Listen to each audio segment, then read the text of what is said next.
Do you ever wish you could ask your data anything at any time? How are sales this quarter? How is a specific marketing campaign performing? How is the overall health of the business? With Domo's AI and data products platform, you can. Domo lets your team channel AI and data quickly, securely, and innovatively to deliver measurable insights wherever and whenever you need them. Anyone on your team can use Domo to prepare, analyze, visualize, automate, and distribute data amplified by AI. Domo goes beyond productivity.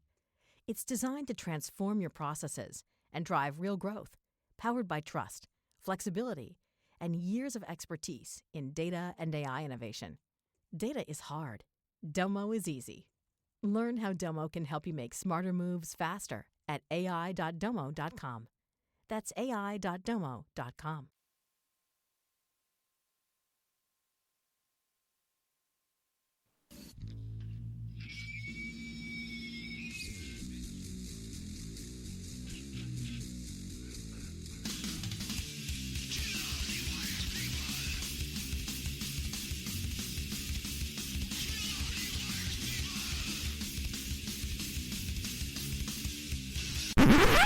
Oh, sorry, that's for a Democrat show. Let me know when you're ready. Was an extremely great conservative commentator. We're tearing it up on Wednesday night. This is awesome. This will allow me to retort. Well, this is Jersey Joe for the Reaver of Common Sense show. I'm on shrmedia.com. Actually, I just totally screwed up. This show contains language that some viewers may find offensive. Listener discretion is advised. And now on to the show. And welcome to the Reaver of Common Sense. I'm your host, Jersey Joe, and I'm here to make sense out of the senseless.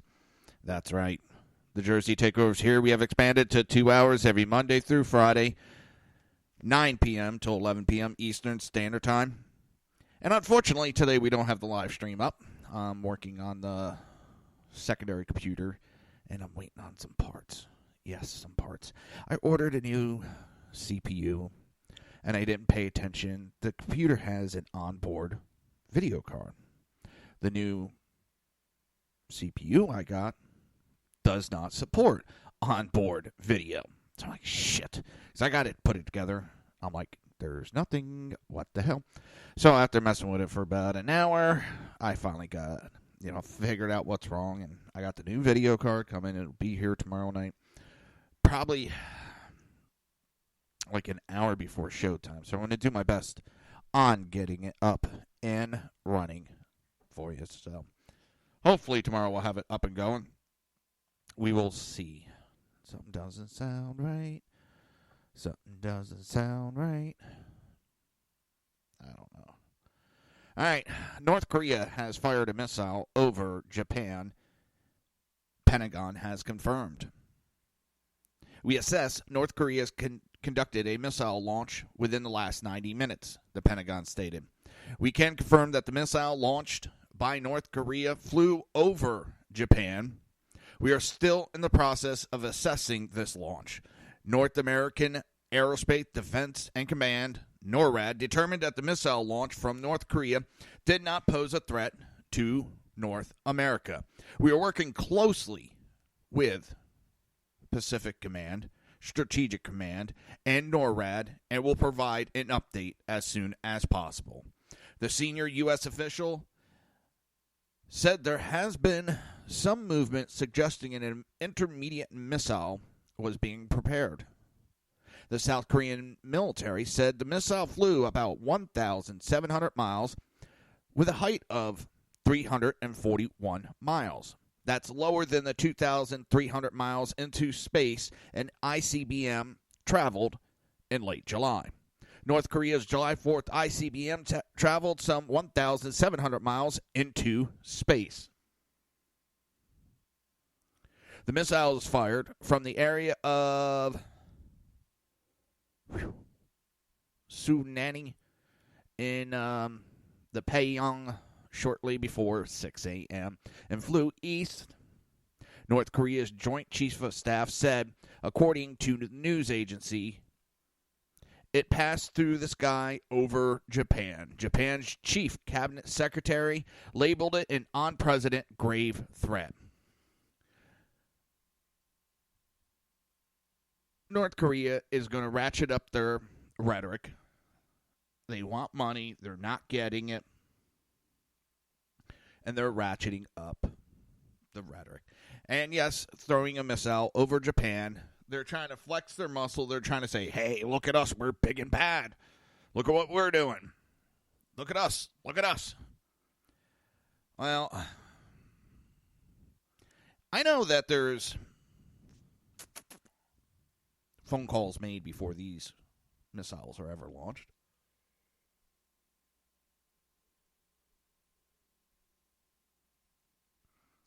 But if I got a test fire missile heading towards me, yeah, I don't know about that. That test fire is flying over my country. I might take that as an act of aggression. I don't know if Japan would protect him after that. But this is the move that came after North Korea fired 3 short-range missiles on Saturday and all deemed successful despite initial reports suggesting failure, according to the United States military. Seoul's Joint Chief of Staff said the projectiles fired this weekend from North Korea's east coast flew about 155 miles. U.S. and South Korean forces began annual military exercise last week, an effort that Pyongyang claimed was a rehearsal for war. Japan's military has been practicing deploying anti-missile batteries at 3 U.S. bases in Japan. The U.S. military says the drills will test the ability of Japanese and U.S. forces to work together and assess firing locations at the bases. They will also allow Japan to practice rapid deployment of its PAC-3 anti-missile system. Earlier this month, President Donald Trump claimed that the North would be met with fire and fury like the world has never seen if threats from the rogue regime continued. North Korea has conducted a series of test launches to develop its missile capability and recently threatened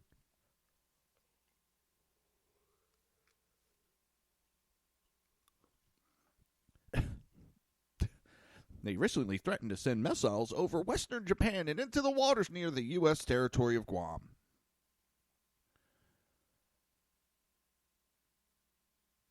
I don't know what the hell this leader is thinking.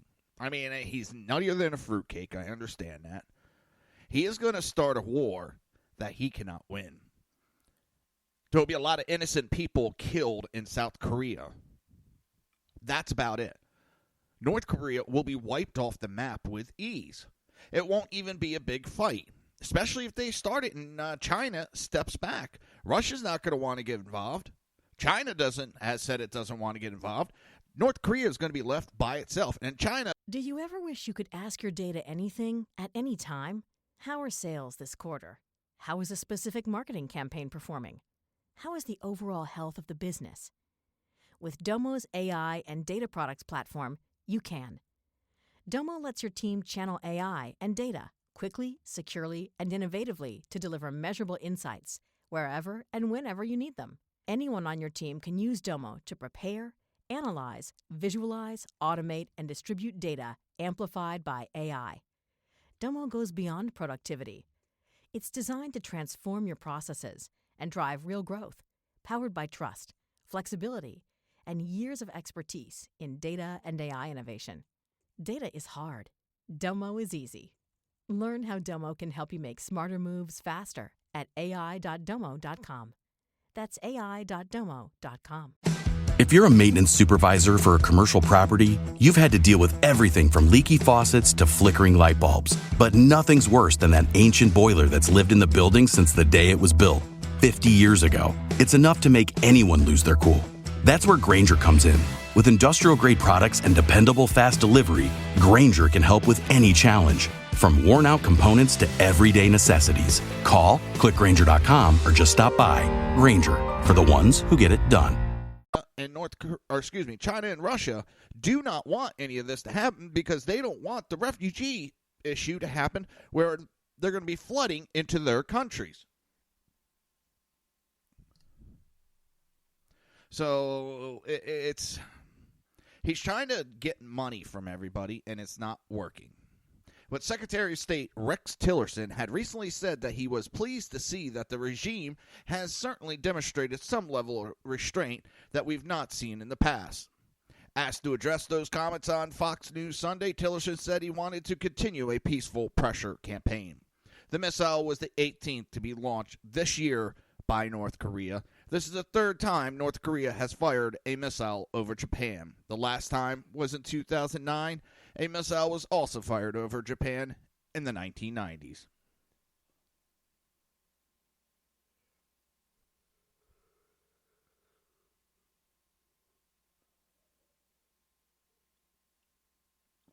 It's how much more should we put up with? How much more will this country and this world keep dealing with coming from this erratic leader from North Korea? We've had president after president sit back and basically do nothing but just give this leader money and the country money. Going all the way back to Bill Clinton. Frederick would kick up, give him money. Hard-earned tax money went to North Korea, and what did it do? It paid for all this missiles.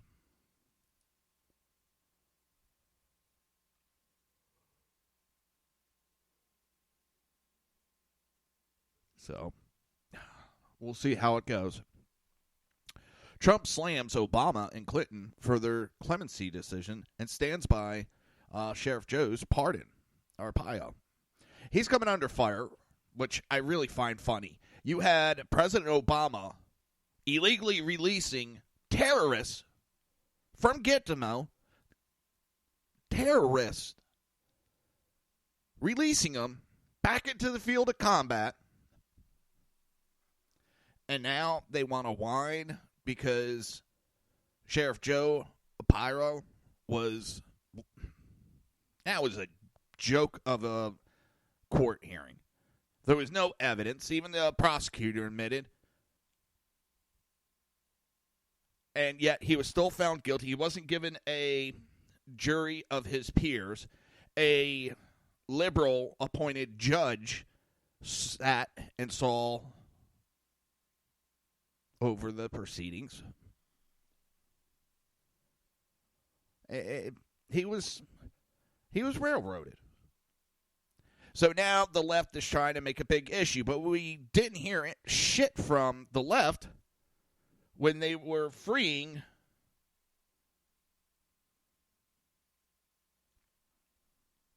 terrorists, drug dealers. And I'm glad President Trump fired back money at the critics of his decision to pardon former Sheriff Joe Arpaio, claiming the clemency decision made by his two most recent Democrat predecessors were far more problematic. I stand by my pardon of Sheriff Joe, Trump said at a White House press conference. Clearly anticipating a question about the pardon, Trump read from prepared notes as he countered the bipartisan criticism by rattling off the controversial pardons issued by former President Bill Clinton and Barack Obama.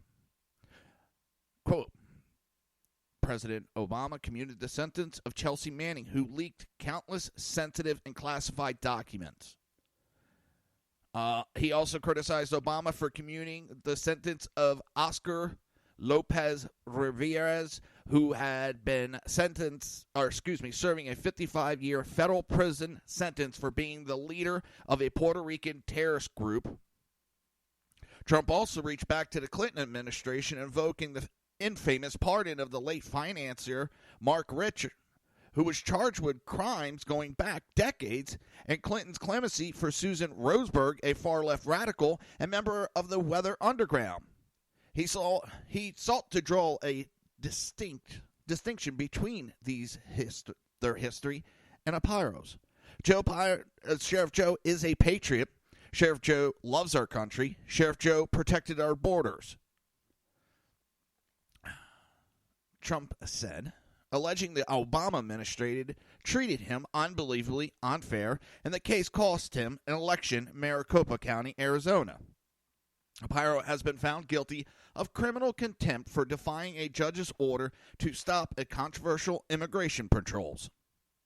Appiro has long been accused of profiling and using inhumane tactics, and the decision to pardon him drew bipartisan criticism, including from Arizona's 2 Republican senators. Yeah, if you want to call those 2 jackasses, if you want to call them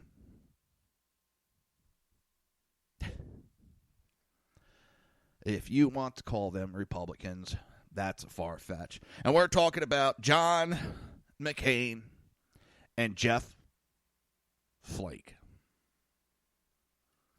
Those 2 are bitching and moaning on Trump's decision. No matter what Trump does, they're going to complain. John McCain couldn't do what Trump did, become president. Trump did what McCain couldn't. Well, Trump did something that McCain actually did. And Trump hasn't sold out. McCain sold out. I would place a bet that McCain voted for Obama himself.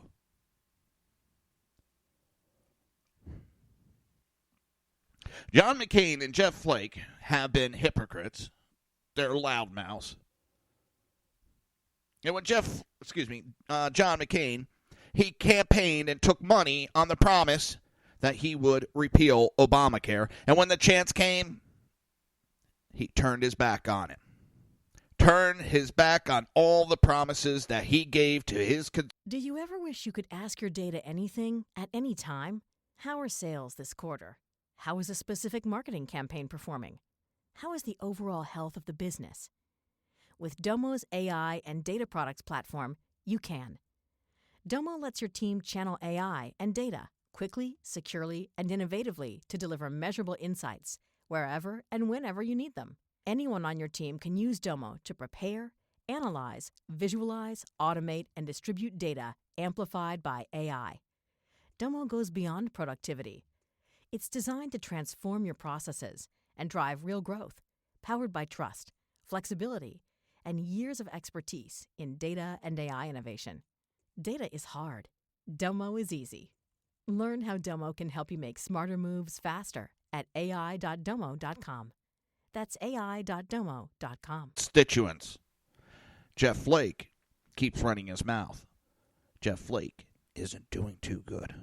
I believe I have that article coming up soon, too. Jeff Flake is he doing bad in the polls against Kelly Ward.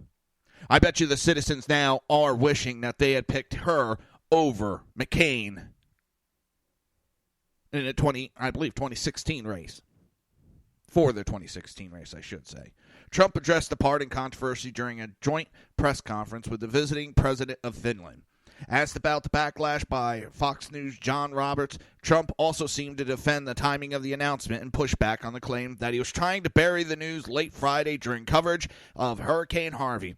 Oh, wow. People are going to actually complain about that after 8 years of Obama, Hillary, all them doing it? It's a fucking pardon. Get over it.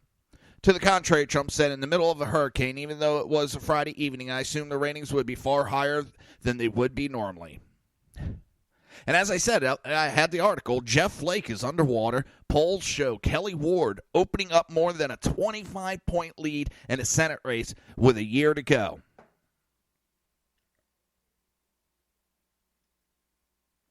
And I don't see a major change anytime coming soon.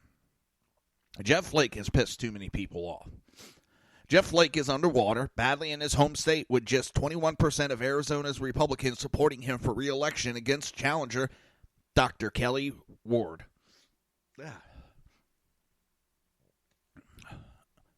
Sorry. Damn it.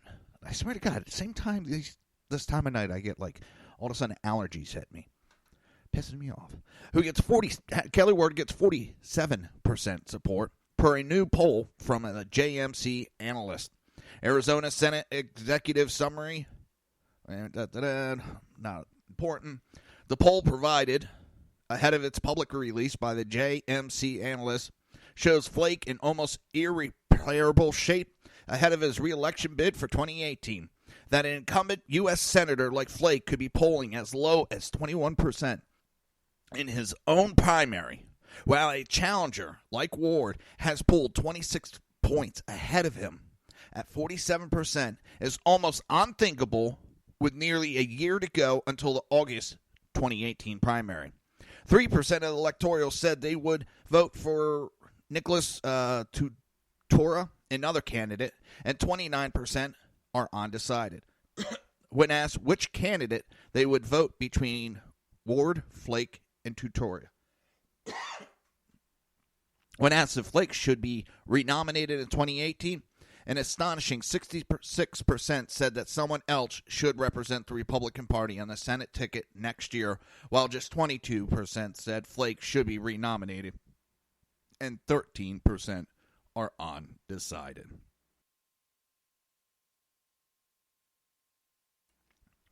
That's not good for Flake. 56% said they would be more likely to vote for a candidate if President Donald Trump endorsed someone in the primary, while 19% said they would be less likely. And 25% said a Trump endorsement would make no difference. The survey also asked respondents about Trump's criticism of Flake as weak on border crime and a non-factor in the Senate. It noted that Trump wants to unseat Senator Flake in the Republican primary and asked if that makes voters more or less likely to back Flake in 2018.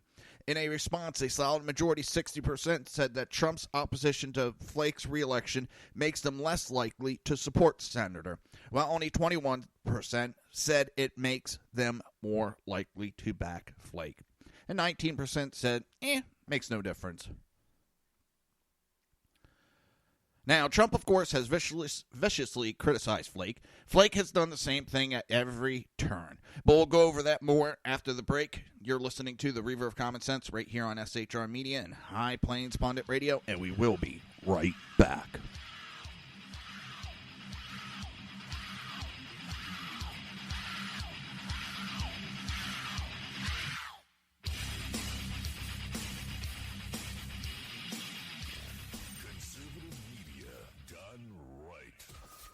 Listening to the SHR Media Network. Breaking news. According to the latest report coming out of SHR Media, a merchandise store to support both the Reaver of Common Sense and SHR Media has just been unleashed to the general public. Be forewarned that this site can be contagious and numerous items can be purchased to support the best news programming. Go to Reaver.one website and click on the store link to check out the merchandise.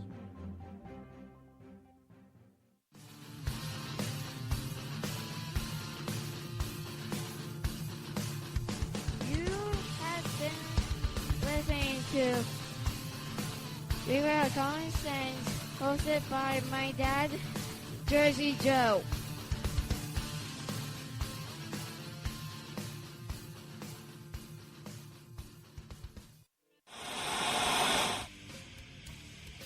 Beware, the Jersey Takeover is here.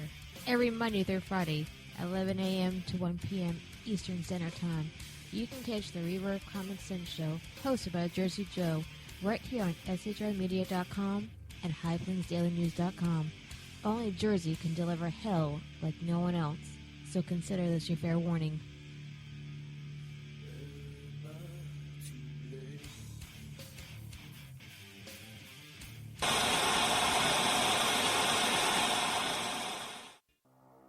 In a world controlled by corrupt politicians, You got a business. That you didn't build that. a team of ordinary men emerge from the ashes to give voice to the voiceless and hope to the hopeless.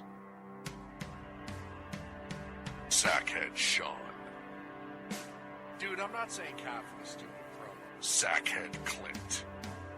All good friends of ours usually show up drunk. Also starring Sacco as the producer. I'm a little bit drunk, 'cause I'm drinking. They are the Sackheads Radio Show.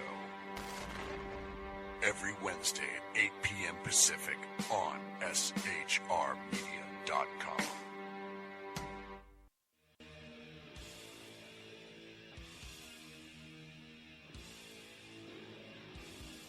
Every Wednesday night, 8 p.m. to 9 p.m. Do you ever wish you could ask your data anything at any time? How are sales this quarter? How is a specific marketing campaign performing? How is the overall health of the business? With Domo's AI and data products platform, you can. Domo lets your team channel AI and data quickly, securely, and innovatively to deliver measurable insights wherever and whenever you need them. Anyone on your team can use Domo to prepare, analyze, visualize, automate, and distribute data amplified by AI. Domo goes beyond productivity. It's designed to transform your processes and drive real growth, powered by trust, flexibility, and years of expertise in data and AI innovation. Data is hard. Domo is easy. Learn how Domo can help you make smarter moves faster at ai.domo.com.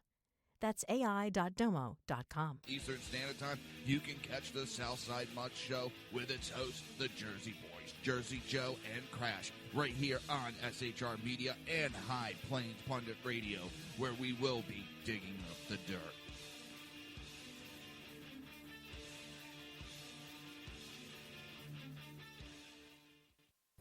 Times are dark.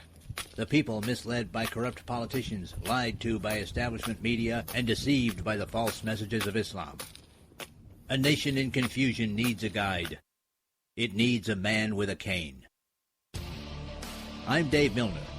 Join me on Spreaker, SHR Media, High Plains Talk Radio, Live Rebooting Liberty, and YouTube for a unique brand of commentary on the unpleasant blind guide. Because truth is not always pleasant. If you miss a show, don't worry. You can catch the replays two ways, rebootingliberty.com or the Reaver of Common Sense.com. While you're there on Reaver of Common Sense, don't forget, drop in your email and keep up to date with everything going on, or click the like button on the Facebook widget. Now on to the Reaver of Common Sense.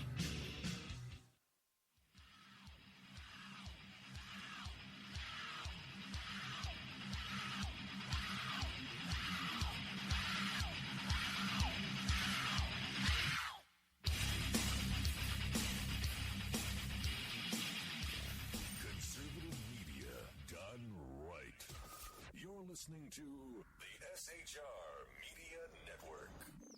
This show contains language that some viewers may find offensive. Listener discretion is advised. And now on to the show. And welcome back to the Reaver of Common Sense. I am your host, Jersey Joe, and I'm here to make sense out of the senseless. The Jersey Takeover, well, it's taken over. We're now, every 2 hours, Monday through Friday, 9 p.m. to 11 p.m. Eastern Standard Time. As I said, the video, the live stream, is down for right now. Hopefully we'll be back up tomorrow. Bumbling boob computer parts. Didn't pay attention that the CPU needed its own video card. And, yeah, I didn't order a video card, so, yeah, it wouldn't work. So, all right, and we're talking about Jeff Flake's poll numbers and how they're in the toilet. And making up that kind of difference, I think he has, like a 20, 30-point difference. Let's see, what was it again?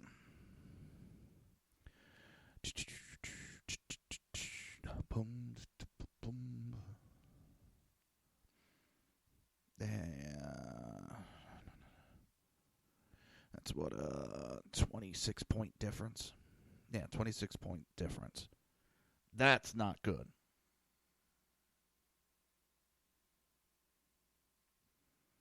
That's going to be hard to overcome. Something major has to happen. You had Donald Trump tweeting and says, great to see that Dr. Kelly Ward is running against Flake. Jeff Flake, who is a weak on borders, crime, and a non-factor in the Senate. He's toxic.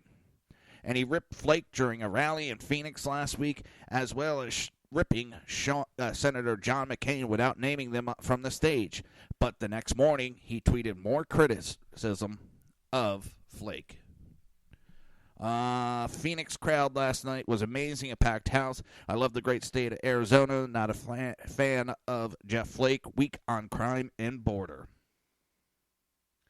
Jeff Flake's been a joke and a half for a long time. He thinks we need higher immigration numbers, more illegal immigrants. It just...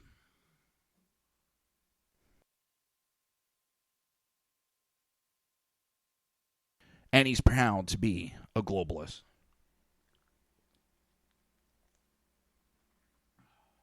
Knowing and hearing all the negative being said about globalists, he's going to go and start praising how great it is to be a globalist. I don't know. It's not that smart of him. Not that smart. A whopping 76% of respondents in the JMC analyst poll approved of President Trump's job performance, while just 21% disapprove and 6% have no opinion. The survey of 500 Arizona GOP respondents was conducted from August 26th to August 27th with a margin of error of 4.4% and a confidence interval of 95%. And as analysts of the polling data, details of how big of a deal it is that Flake is underwater in the polls. Next year's Senate race already has the potential to be competitive, given that Senator Flake won his first term in 2012 with a 49 to 46% plurality, running behind Mitt Romney's 54%. And two, in last year's presidential election, Arizona moved perceptibly toward the Democrats, as Donald Trump only carried the state 49 to 45. In 2012, Mitt Romney carried the state 54 to 45. But while the general election will be a challenge, Arizona is one of two Republican-held Senate seats that Democrats could put in play next November. Senator Flake has a more intermediate problem. He faces a substantial primary challenge as well. On the primary ballot test, Kelly Ward has a 47 to 21% lead over Flake, with a wide lead over the incumbent among virtually every demographic significant group. Despite Flake's having nearly 2 decades of congressional experience, and Flake also faces underwater approval ratings. His unfavorability rating is 67-22, while Ward's approval is 43-23. Nearly identical to the overwhelming negative opinion Arizona Republican primary voters have of him by a 66-22 margin, they would prefer someone else over the incumbent in the primary.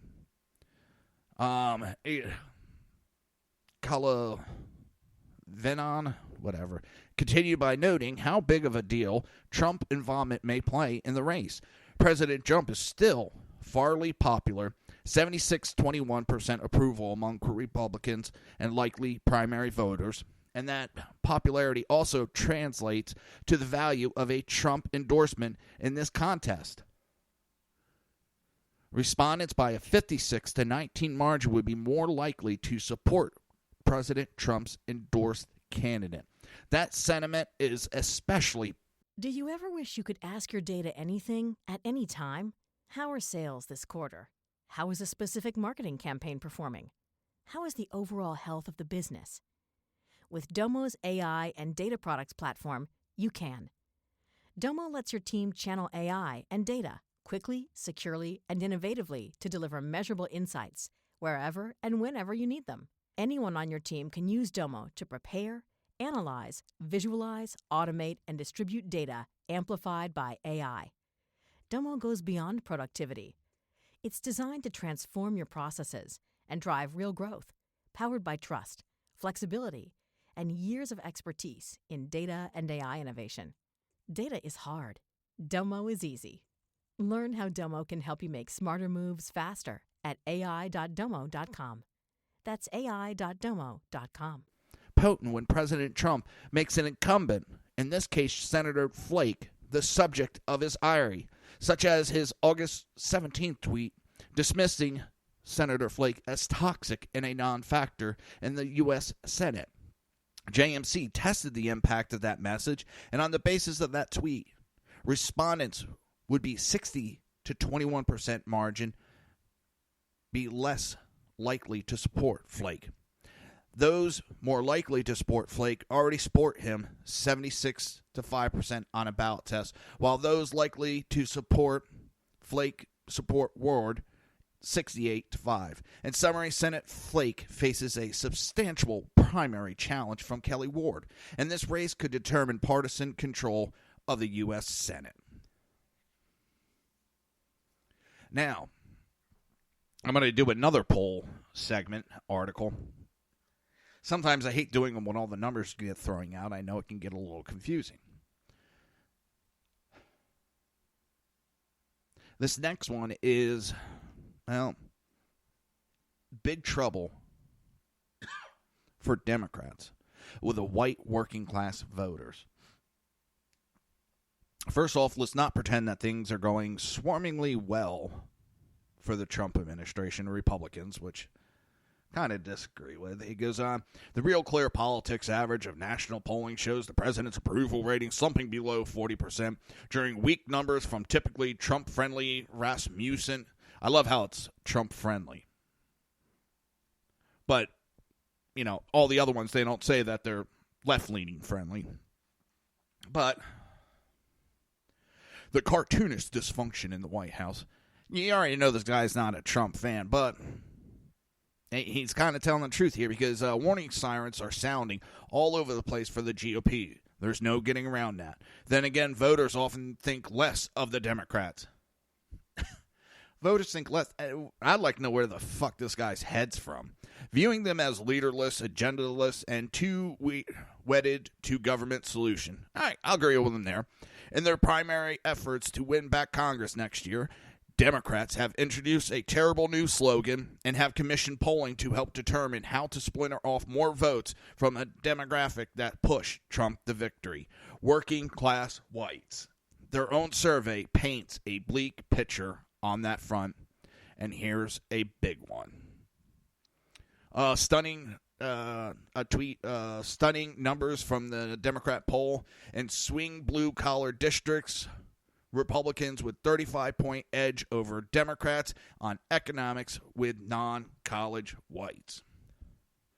The emerging Democratic minority. If Democrats can't take advantage of Trump's trouble in the next year's midterm, they could be out of power in Congress for a long time. That was coming from nationaljournal.com. Even after 6 months of a shambolic Republican governance, Democrats are still viewed as an unacceptable alternative to many persuadable voters in middle America.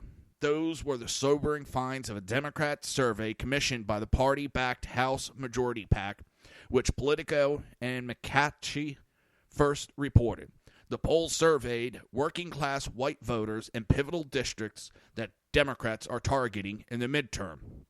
Despite Trump's turmoil in Washington, Republicans held a 10-point lead on the generic ballot, 43 to 33%, among these blue-collar voters.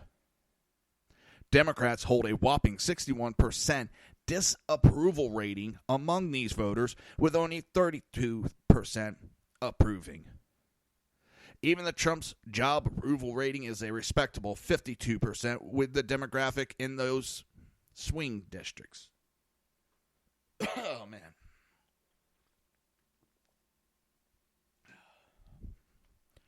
Interesting, Republicans' congressional ballot advantage over Democrats, though they trail nationally, is stronger 13-plus among 18 and 59-year-olds within this racially, social, economic demographic than it is with those who are 60-plus. The same goes for Trump's job approval. Within the younger cohorts, he's riding high at 56-40. While barely above water with older working-class whites, 49-47. Again, these findings from a Democratic poll 2/3 of this electorate approves of Republicans in Congress, and their top stated objection to Democrats are not working with the GOP and B, obstructing Trump. The resistance is turning them off. And this is stuff that I've been talking about, how they're not trying to work. You know, they don't have to give up their so-called morals. They can still keep it, but go to them, hey, well, we'll give up this if you give up this, and we'll trade this and you trade that. That's how this country's is supposed to be working, not them going, this is how it's going to be. We're going to sit here and sit on the floor and sulk. And it's obstructing Trump, and people can see they're obstructing. They said they were going to obstruct them. You know, now they're going to, we're not obstructing. We never said we're going to obstruct. We're not. What are you talking about? When Schumer and Nancy Pelosi have said right out. They've talked about the resistance and how they're proud part of the resistance. They've sat there and they've talked greatly about these Antifa, whatever you want to call these cocksuckers and, Black Mask. Which now is starting to get, and we'll get into that later, they're starting to get some negative press. People are starting to go, uh-oh, shit, the violence is getting too much. And you're going to see the left now, they're not with us. We weren't talking about that group. Oh, that was a different group we were talking about. But this resistance is pissing people off because people can see that it's bogging down the political process.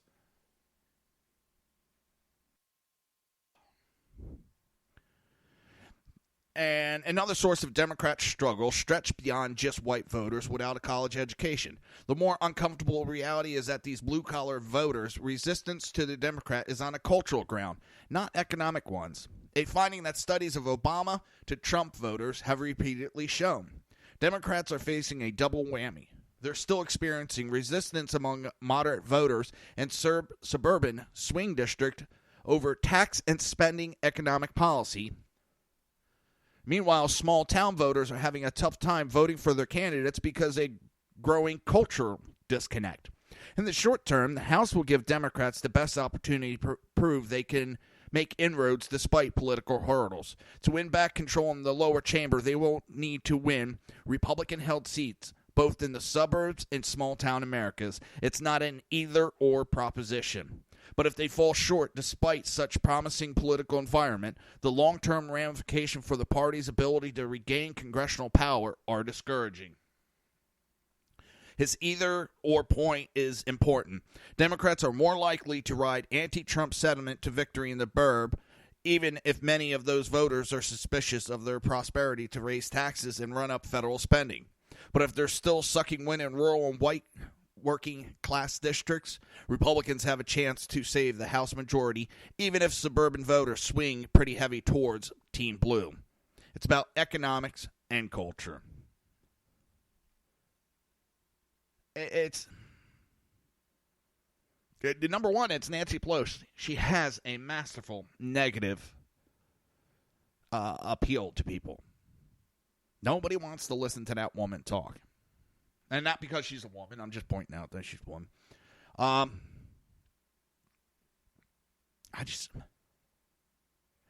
don't know. I just don't know what the hell they're thinking. If they just came to the table and tried to work, they don't even have to be successful at it. If they just try to work, this blocking and obstructing and resistance, it's making it look like little children who can't get over that they lost an election. And yes, I do know Democrats and liberals. I may pick on them, but I do have some that are friends. And a lot of them are just, you know what? He's president. Get over it. He won. Let's go on. But you got this group that just, they won't let it go. They can't. And they're going to cry and keep crying over it. And it's going to destroy their party. And when that party gets destroyed, it hurts America too. Because I've said it before. Too much conservatism can be bad. Just like too much liberalism is bad. Too much of anything is bad for you. We need the balance of both. But what the party of the liberals are doing anymore is not healthy. It's not healthy for our environment. It's not healthy for our country. And it's not healthy for the people. Basically, you want to know what they're up to? Listen to what they say and look at the exact opposite. Antifa. We're anti-fascists. No, they are fascists. They're screaming, and liberals are screaming and fighting and cussing and then blaming everything on Trump for being hateful. And all the hateful talk is coming from the liberals. If you actually listen to Trump's words, he's out there saying he wants to come together. He wants to work together. You know? He's the first pro-gay president that has won. Obama didn't run on being pro-gay. The only one that's done that is Trump. And what do you hear? Oh, he's anti-gay and all this. Because when they look at certain policies, some small things, they don't understand the big picture. And they just think about their feelings. Well, my feeling is you're listening to the Reaver of Common Sense right here on SHR Media and High Plains Pundit Radio, and we will be right back.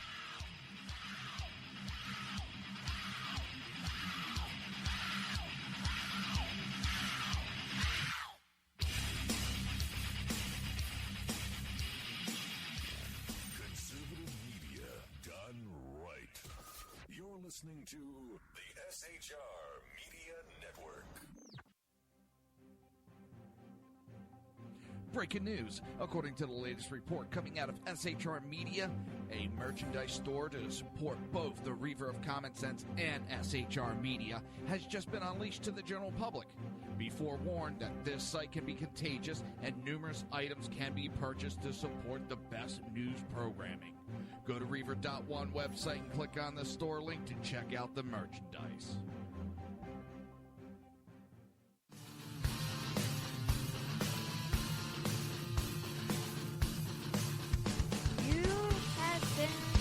Listening to Reaver of Common Sense, hosted by my dad, Jersey Joe.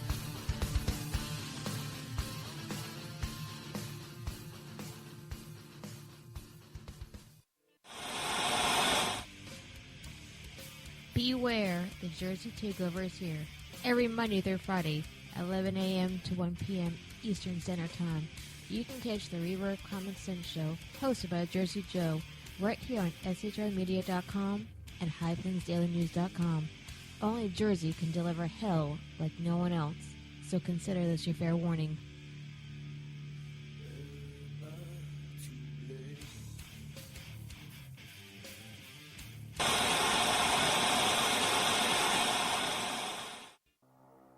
In a world controlled by corrupt politicians, You got a business. You didn't build that. a team of ordinary men emerge from the ashes to give voice to the voiceless and hope to the hopeless. Sackhead Sean. Dude, I'm not saying Catholic is stupid, bro. Sackhead Clint. All good friends of ours usually show up drunk. Also starring Sacco as the producer. I'm a little bit drunk, I'm a little bit drunk, 'cause I'm drinking. They are the Sackheads Radio Show. Every Wednesday at 8 p.m. Pacific on shrmedia.com.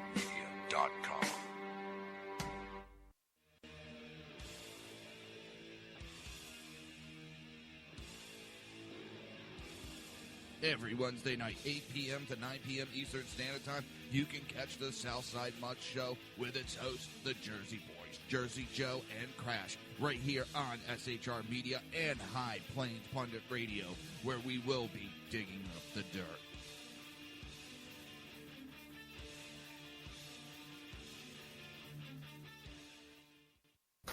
Times are dark.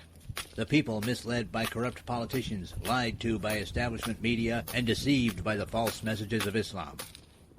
A nation in confusion needs a guide. It needs a man with a cane. I'm Dave Milner. Join me on Spreaker, SHR Media, High Plains Talk Radio, Live Rebooting Liberty, and YouTube for a unique brand of commentary on the unpleasant blind guide. Because truth is not always pleasant. If you miss a show, don't worry. You can catch the replays two ways, rebootingliberty.com or the reaverofcommonsense.com. While you're there on Reaver of Common Sense, don't forget, drop in your email and keep up to date with everything going on, or click the like button on the Facebook widget. Now on to the Reaver of Common Sense.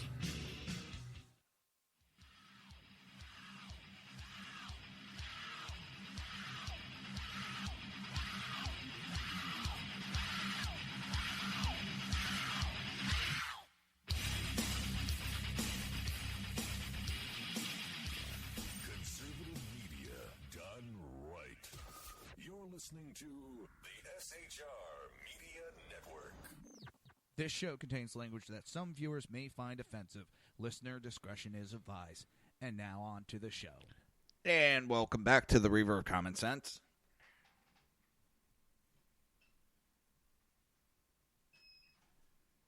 I am your host, Jersey Joe, as I'm here to make sense out of the senseless as I play around with my security system at the same time. Which will get me into trouble. I'll break something and be pissed off about it. I got an extra USB wireless adapter. So I'm going to add that in, see if it actually works. And if it does, then I can add in one more wireless camera outside right above the door. Which will work out great. Well, let's get back on with the show. You don't need to hear me yammering on. Actually, let me do one last thing. Alright, that's weird.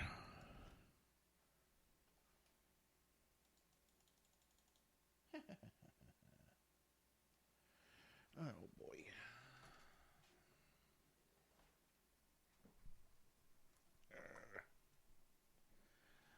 There we go. See if that's messing it up. Yep, that's messing it up.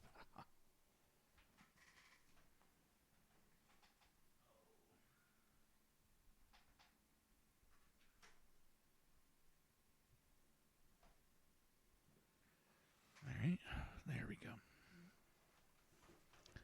Plugged it into the wrong spot, and it was... And now, all I have to do... All I gotta do is a zoom, zoom, and a boom, boom, and shake your butt. Get a wireless camera, and I could put one in. And from there, just add in the camera, and it should hook in.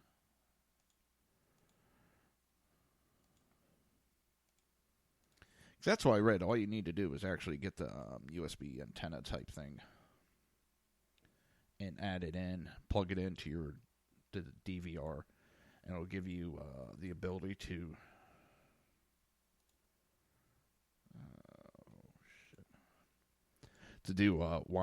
go from just cordless to Wi-Fi cameras,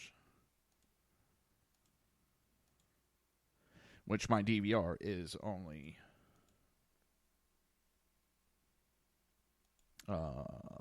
hardwired. So adding this in will give me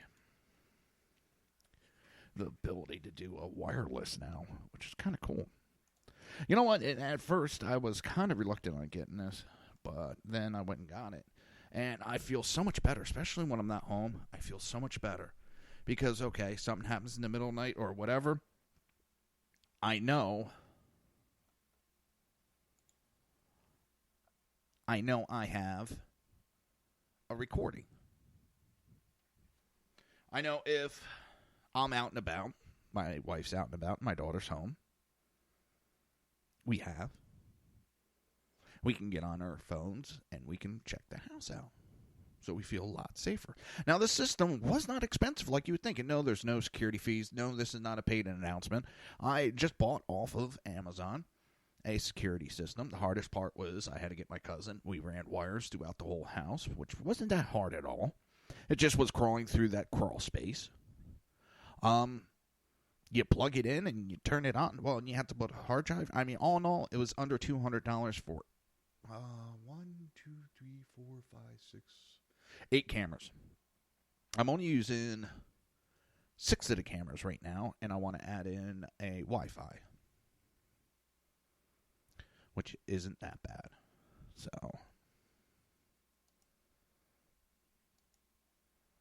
actually, there we go. You know, it records.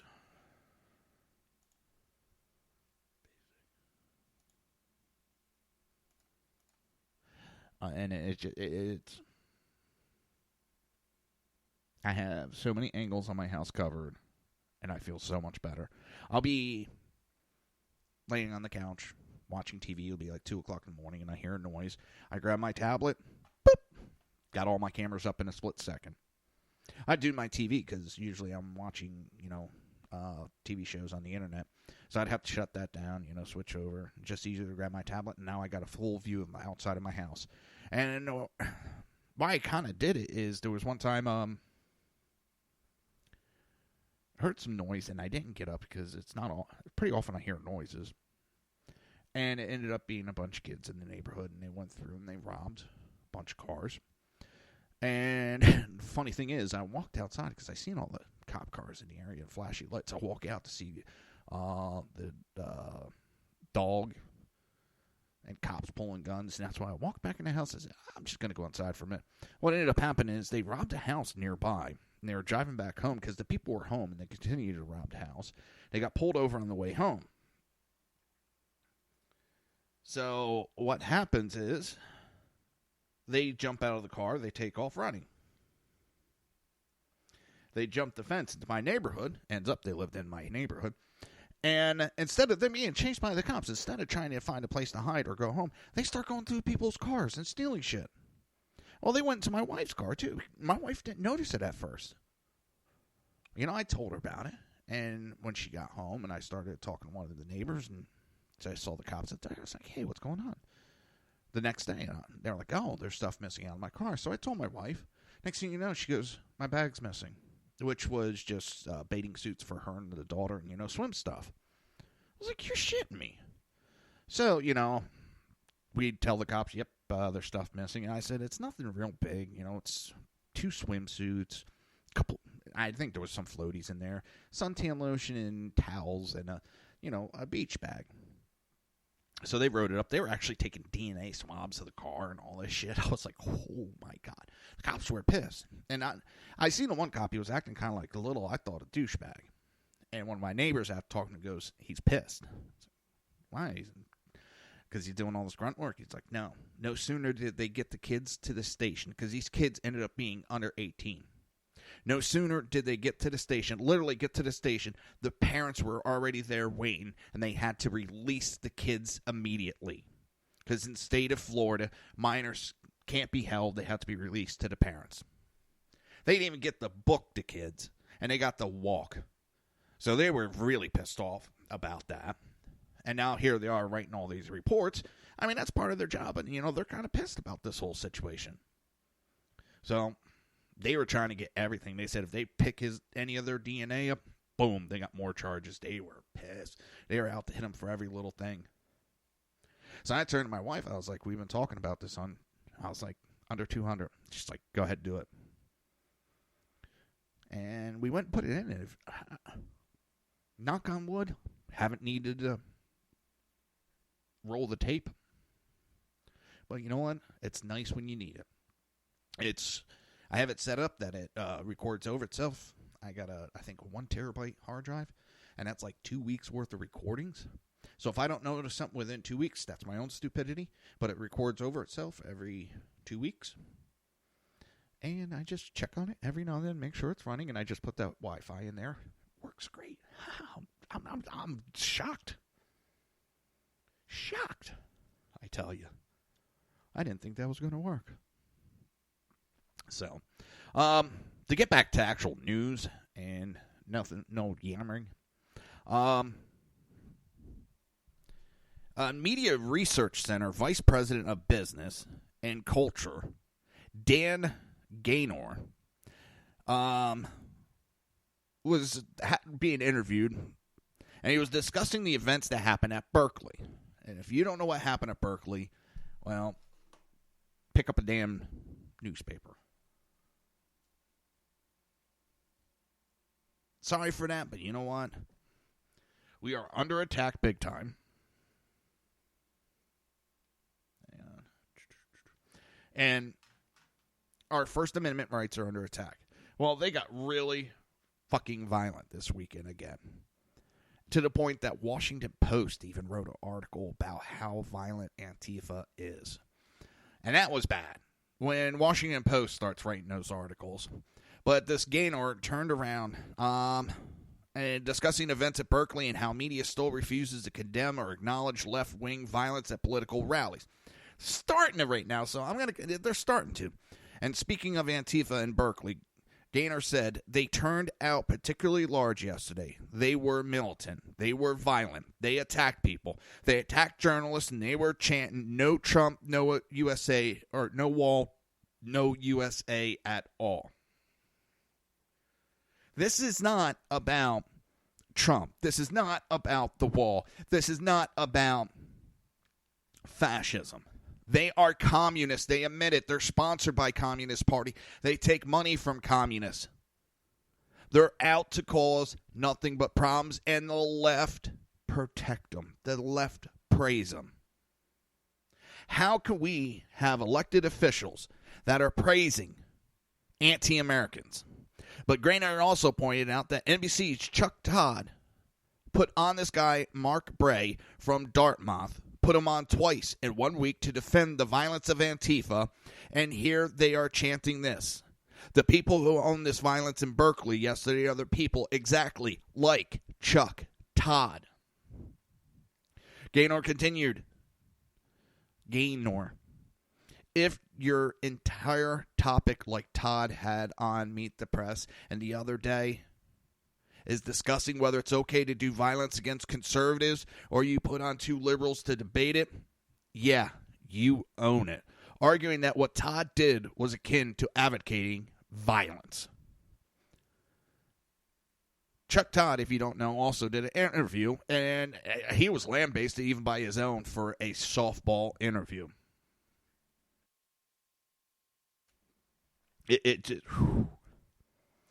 I mean, you even have...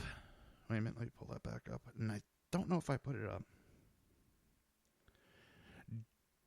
Joe Scarborough. He went a little ballistic about Antifa, which was kind of shocking. He ran his mouth about Antifa. They are shutting down freedom of speech. And the one group they put down, it was a Japanese American. Oh, he's a Nazi, he's racist, he's this, he's that. That's their answers for everything. They beat the shit out of a guy because his polo shirt in the Gator said that guy was a Nazi. If you do not agree with them, that's the response, you're a Nazi, and then they attack you and beat you up. And we have Nancy Pelosi silent. You know, they talk about Trump and his, coming out saying both sides were at fault. And they're like, oh, he's approving. Nancy, Chuck Schumer, and all these Democrats that are silent about Antifa are approving of that violence. They are approving of violence being perpetuated onto conservatives.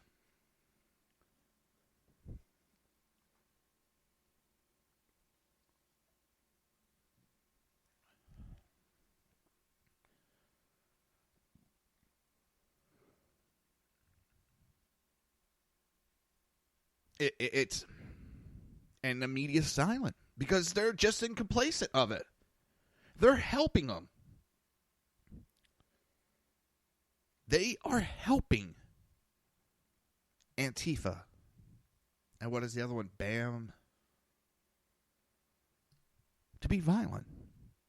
And we're going to get more into this right after this break. So... You're listening to the Reaver of Common Sense right here on SHR Media and High Plains Pundit Radio, and we will be right back.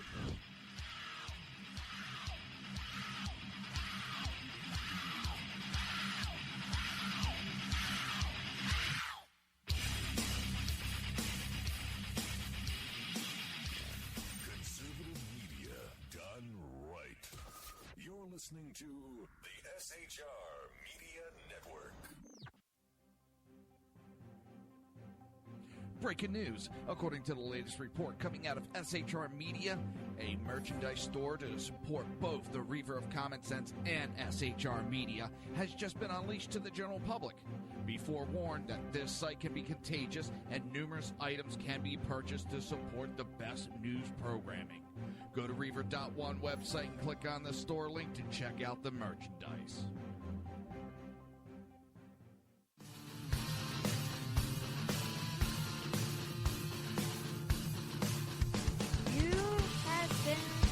Listening to Reaver of Common Sense, hosted by my dad, Jersey Joe.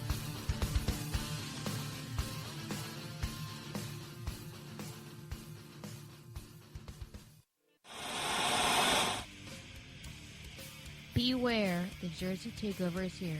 Every Monday through Friday, 11 a.m. to 1 p.m. Eastern Standard Time. You can catch the Reaver of Common Sense show, hosted by Jersey Joe, right here on shrmedia.com and highplainsdailynews.com. Only Jersey can deliver hell like no one else, so consider this your fair warning.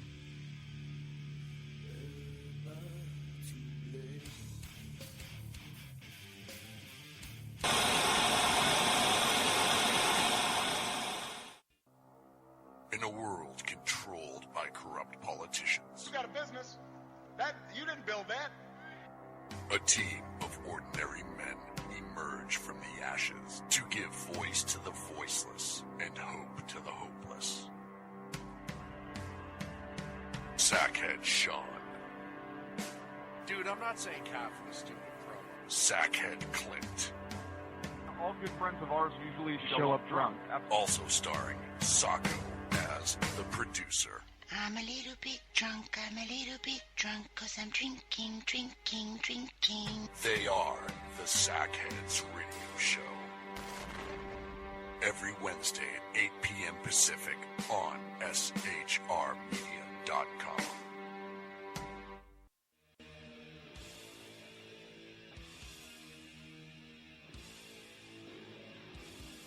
Every Wednesday night, 8 p.m. to 9 p.m. Eastern Standard Time, you can catch the Southside Mutt Show with its hosts, the Jersey Boys, Jersey Joe and Crash, right here on SHR Media and High Plains Pundit Radio, where we will be digging up the dirt.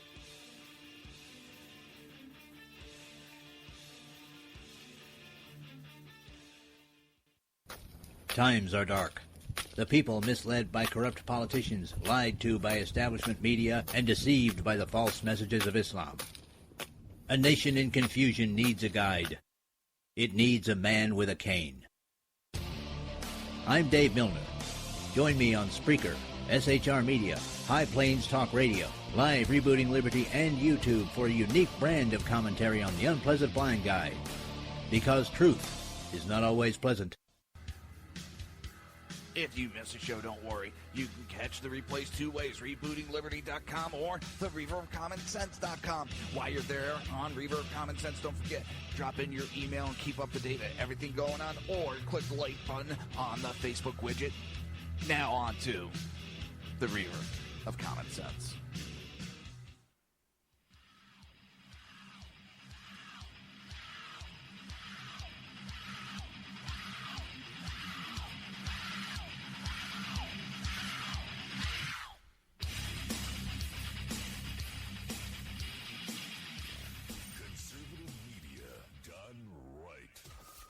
Listening to the SHR Media Network.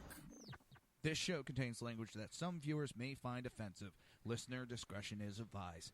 And now on to the show. And welcome back to the Reaver of Common Sense. I am your host, Jersey Joe, and I'm here to make sense out of the senseless. The Jersey expansion is here. We have expanded to 2 hours every Monday through Friday, 9 p.m. to 11 p.m. Eastern Standard Time. And yes, the live stream is down for tonight. I'm hopefully have it back up before tomorrow's show. Delivery is supposed to be before 8 o'clock. I always love that. Before. Yeah.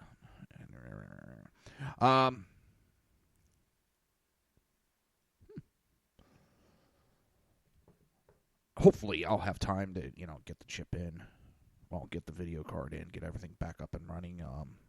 After the show, I'm actually doing some maintenance on the main computer And I'm going to replace it with a better chip that came out of the other computer, so it'll help this computer too. But that's here or there. So a man has been arrested, and he's on video for doing it. A 21-year-old man has been arrested after footage emerged appearing to show him punching a black President Trump supporter at an American First rally in Laguna Beach, California.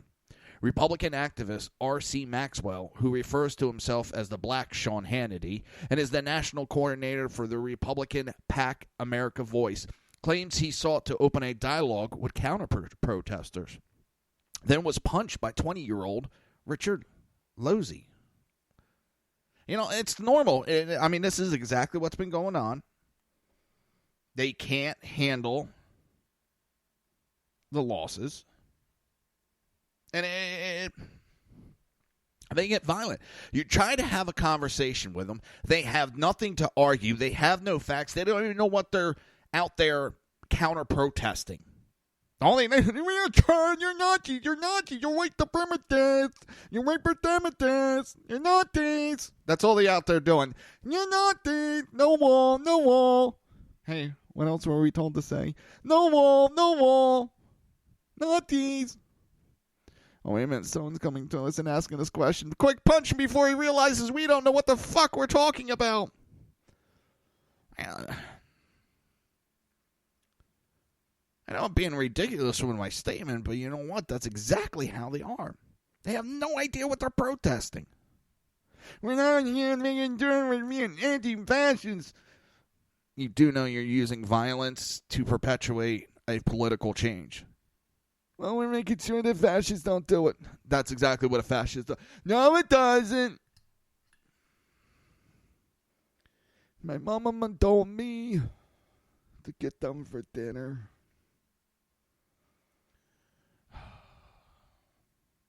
Why can't we all just get along? I don't understand. I don't. There's no reason for any of this. None. No reason.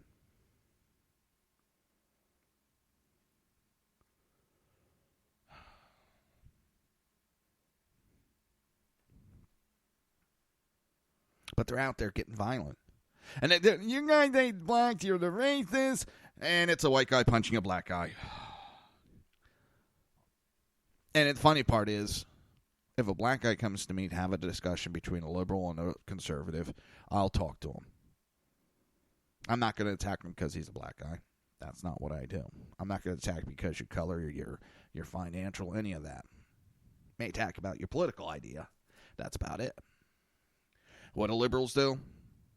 They will attack a black guy for being black and start calling him names. The people that we're against racism, all that. Bleep and bleep and bleep, bleep, bleep, bleep, bleep, bleep. They'll go on a tirade. They'll go after women and attack them. There was that Facebook post I put up on the show the other day. The guy goes on about how he treats the women. And when we're done with them, we throw them away and they become Republicans. When we're done fucking them, we throw them away. And the war on women is coming from the Republicans, as this guy saying that. And it's not just that guy. I hear it time and time again. They attack females for being stupid females and all this other stuff. They'll attack a female with all the feminism attacks or anti-feminism attacks. But because we're liberals, we can't be anti-feminism. But they do it. They can't be racist because, well, we're the party, we're for blacks, we're liberals. As they sit there and make some of the most racist comments I've ever heard. It's like, oh my God. If they could just step outside for 1 second and hear themselves.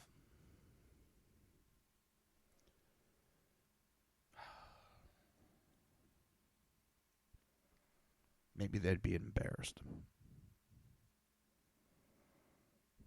But they're not. But the footage of the incident appears to show Maxwell trying to talk to an aggressive group of supporters before being hit square in the face by Lousy. The video was later uploaded to social media and shown to police. Reportedly, Lousy then identified himself to authorities by boasting about the attack on Twitter. I did what I had to do. He ran and left us alone when his input wasn't wanted. We all told him to leave, and he didn't. He had it coming. I did it because he wouldn't stop talking about Trump when all of us told him thousands of times we didn't want to hear it. I'm not a racist. I just punch a black guy in the face for the fun of it. Oh, and I believe he also put up a tweet. I saw it somewhere else where he said, well, if you're going to arrest me, just arrest me. So they arrested him. He was later arrested while attempting to buy a bus ticket to return to his native Ohio on Tuesday. He was charged with battery and terroristic threats. Maxwell claimed the incident would have received much more media attention if he were on the left, as well as a hate crime enhancement with bond set at $50,000. And he's right. If this was a liberal black guy that got hit by a white conservative, oh my God, we got to get the DOJ involved. This is a hate crime. His civil rights have been violated. I can just see Al Sharpton playing Hickory Dickory Dock. You know, the racism cleaned his clock. It's ridiculous.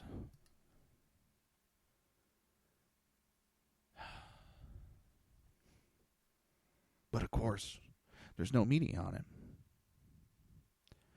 And Maxwell was talking. He said, if the optics were completely different, I was a Black Lives Matter supporter, and I was attacked by a Trump side of the protests, I would be in the spotlight on CNN right now. Maxwell told Fox News, I went over to the left side to see if I could engage them in dialogue, and I was instantly encircled by the so-called anti-fascists. I think the fact that I'm a black conservative causes a lot of problems for the left side because there's no way they can really resolve that according to their narrative of what they think Trump supporters are. So I think that was a bit triggering to the other side. And it triggered them. And it's getting scary with them. It is. They have no problem getting violent. And they think they're justified. And the left has made them think they're justified and makes it think it's okay. Because the left has kept their mouth shut.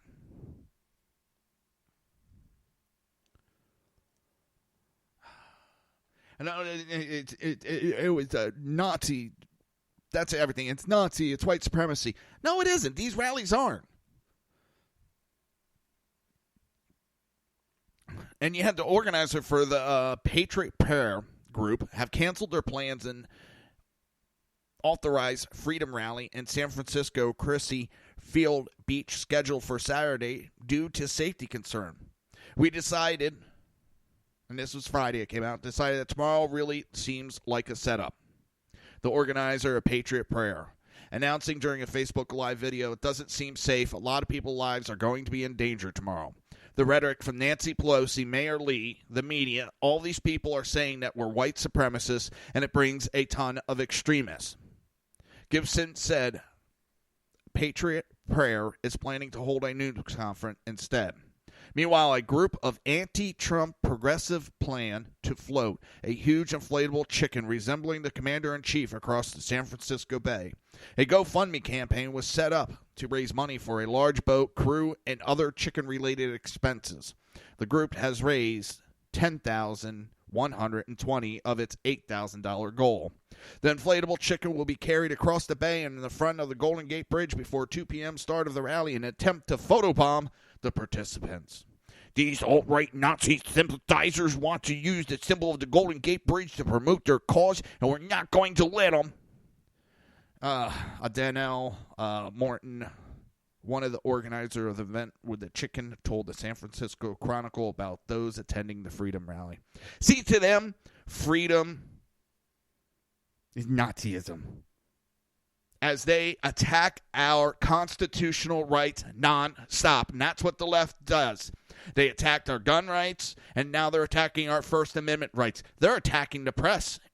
So, that's what I don't understand. The left is attacking the press, liberal press, and the liberal press going, okay, we'll keep protecting you. It's like a battered wife syndrome going on with the media here. Oh. And they think the Trump chicken is going to stop us. And we're going to photobomb them. So every time someone tries to take a picture, the Trump chicken is there. You know what? People have been making fun of that Trump chicken. Trump made fun of the Trump chicken. So how's that really going to work? But members of the supporters of Patriot Prayer and the Freedom Rally wrote to Breitbart News saying it is not a white nationalist rally. There are 0 white nationalist group hosting rallies this weekend in Berkeley. They are conservative, Trump supporters, and good people. Several Bay Area news outlets had initially labeled as a white supremacist, but after facing backlash from participants who said this was incorrect, they changed the headline to right-wing. An affiliated group had gathered several dozen bikers who planned to attach flags and run down 101 South to kick off the Patriots' prayer rally.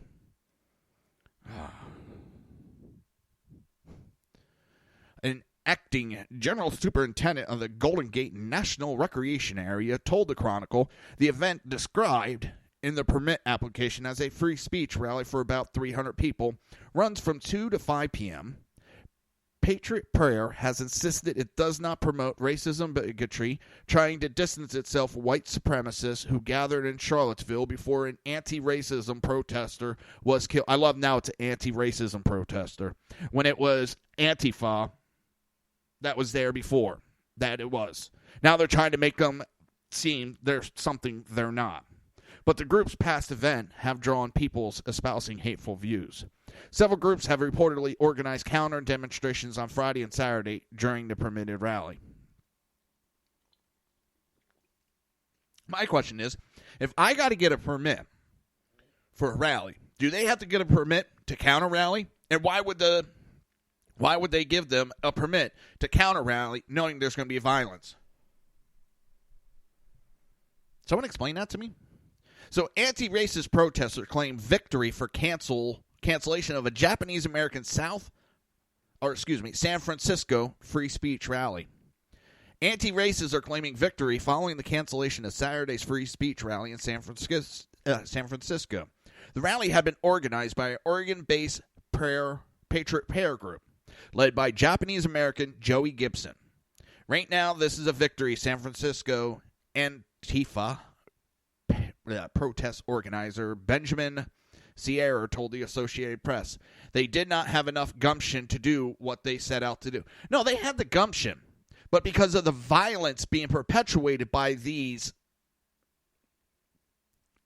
Antifa groups, bam, they didn't want to put anybody at risk.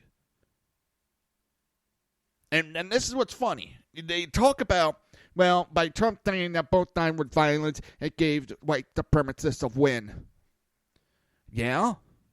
And now that they shut down a rally, it's given them a win.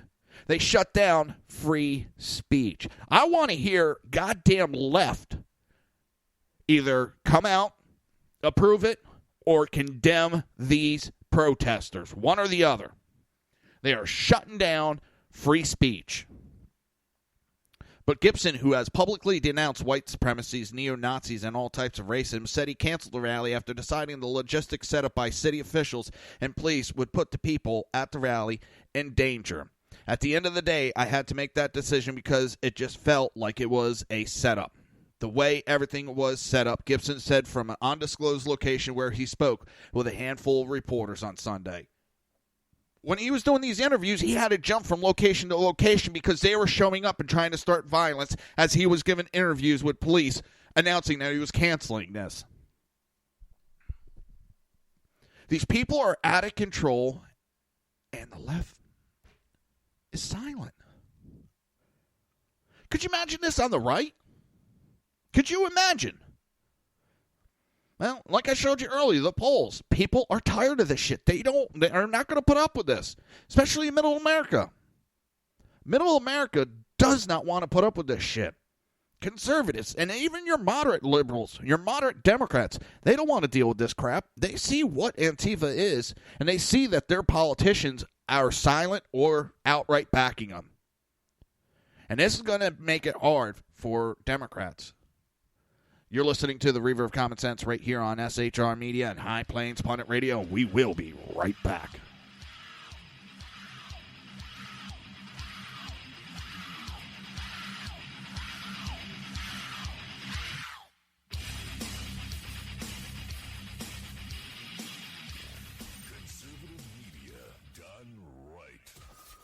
Listening to the SHR Media Network. Breaking news. According to the latest report coming out of SHR Media, a merchandise store to support both the Reaver of Common Sense and SHR Media has just been unleashed to the general public.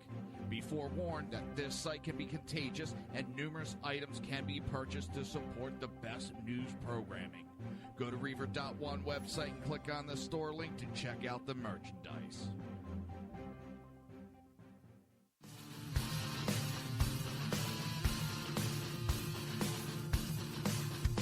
You have been listening to Reaver of Common Sense, hosted by my dad, Jersey Joe.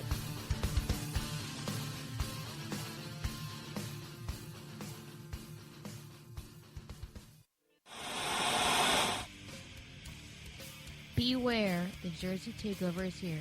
Every Monday through Friday, 11 a.m. to 1 p.m. Eastern Standard Time. You can catch the Reaver of Common Sense show, hosted by Jersey Joe, right here on shrmedia.com and highplainsdailynews.com. Only Jersey can deliver hell like no one else, so consider this your fair warning.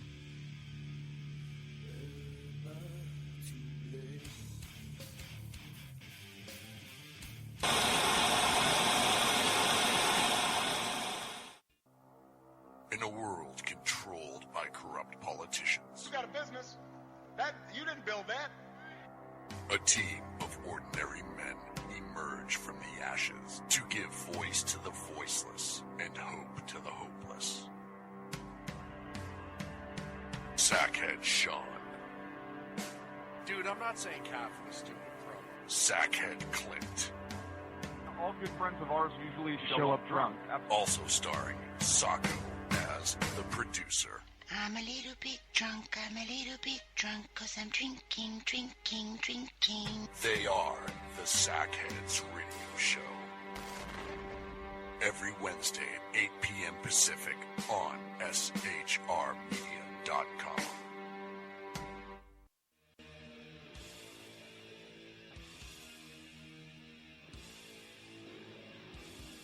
Every Wednesday night, 8 p.m. to 9 p.m. Eastern Standard Time, you can catch the Southside Mutt Show with its hosts, the Jersey Boys, Jersey Joe and Crash, right here on SHR Media and High Plains Pundit Radio, where we will be digging up the dirt.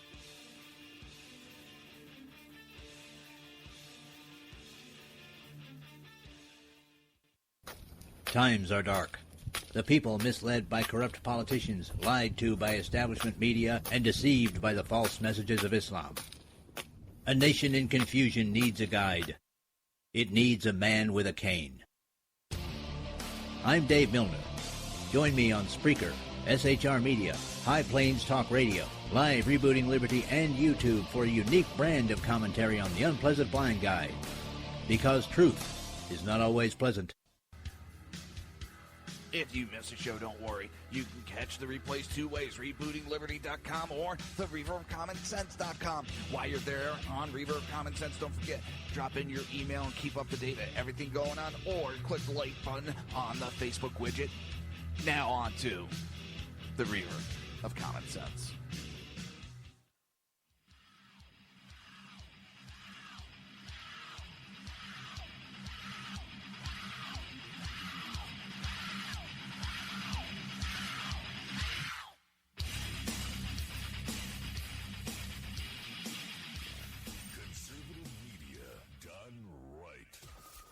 Listening to the SHR Media Network. This show contains language that some viewers may find offensive. Listener discretion is advised. And now on to the show. And welcome back to the Reaver of Common Sense. I'm your host, Jersey Joe, and I'm here to make sense out of the senseless. I'm not going to be able to make sense out of Antifa. Basically, if they're accusing somebody of being a racist, pretty much look at it and be like they're not racist. Antifa, this Gibson, he was smart. He shut down the rally for safety.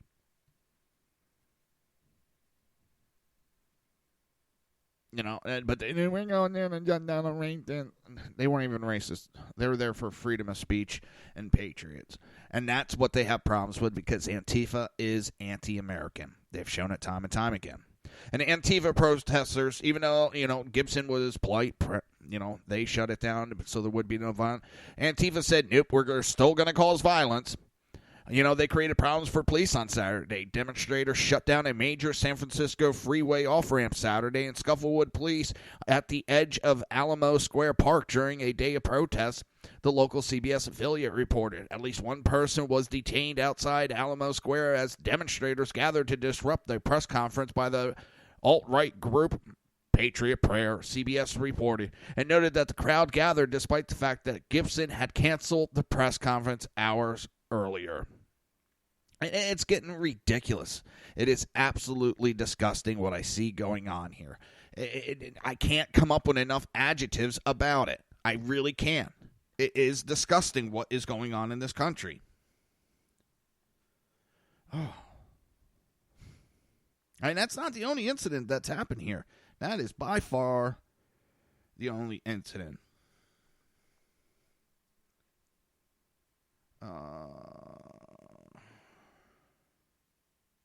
Let's pull this article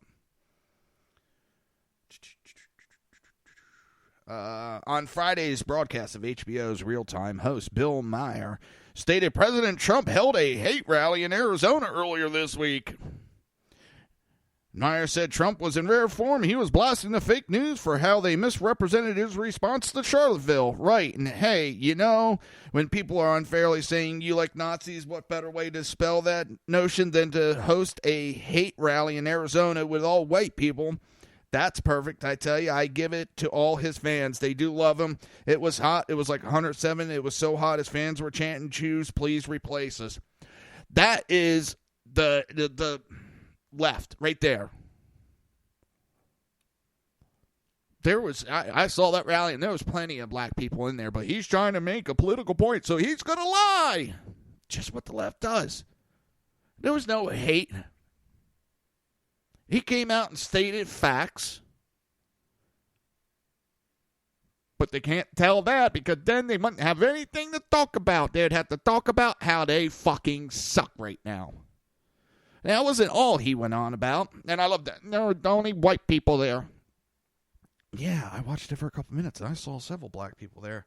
It's just ridiculous. And then he's got to make that anti-Semitic comment.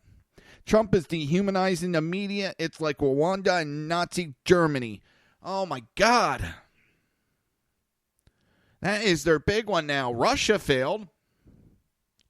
North Korea's scare tactic failed. So now we're going to go to he's a Nazi, as Antifa is using, and the left are using Nazi techniques. As the left has been compared to Nazism. So we're going to blame him because we don't want to be blamed like them anymore. On Friday's broadcast of HBO Real-Time, host Bill Maher stated that the President Trump is engaging in dehumanization of the media in a manner that is comparable to Rwanda and Nazi Germany. Oh, comparing them and going out there and saying exactly what they're doing is dehumanizing them. Mathers, get your head out of your ass. Get your head out of your ass, you racist piece of shit. He's the one that makes racist comments all the time. He has been lambasted several times by the left for making racist comments, but it's always somebody else that's racist. Not him that makes the racist comments. Oh, no, he makes the racist comments, and it's okay. The left forgives him. You don't even make a fucking racist comment, and if you're on the right, you get lambasted. Yeah. Talk about hypocrisy. It does get personal to me, and I would think everybody here, because we're all media or media, Jaden, he went after the media again this week because they're being dishonest. He called them dishonest because they are dishonest. They are lying. They will not tell the truth on what's going on. What is he supposed to be calling them? They're bad people, and I really think they don't like our country. You know, this sort of dehumanizing, the chanting about McCain, where you have absolutely no compassion. You know, this is what Rwanda and Nazi Germany, when you make it so that people don't feel any compassion for another. What the fuck is your side doing, you fucking piece of shit, Mathers? What the fuck is the left doing?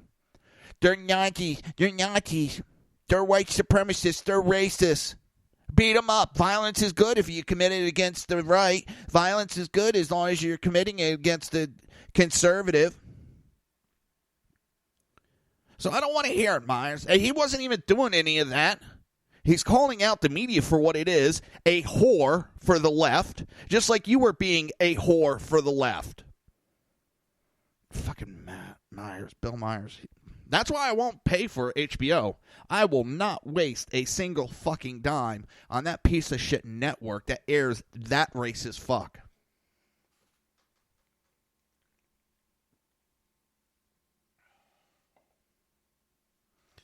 Oh, that pisses me off. And it's going all around the left. They're all out there. They're all out there trying to push this lie. Boxer, Trump has given cover to hate groups. We're taking on politicians that are giving him cover. Why? Because he went out there and said both sides are just as bad. Oh, my God. He spoke the truth. Oh, my God. Stop the fucking press. A president spoke the truth. So they got to go out there and give cover for Antifa. They got to give cover and attack president so that they can protect their violent, militarized group. Kind of reminds me of reading history books and what the left did with the KKK when they created them to be a militant version to suppress votes and attack people and keep them from Republicans from voting. Sounds exactly what they're trying to do with Antifa. Create a violent group that'll try to stop conservatives of free speech and stop them from voting. That's exactly what the left created the KKK for.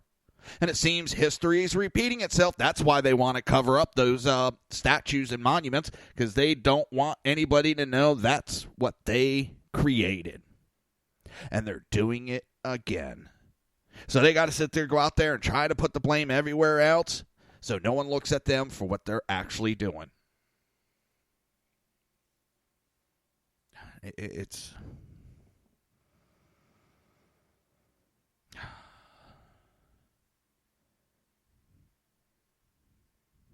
Let's see, let me pull this up.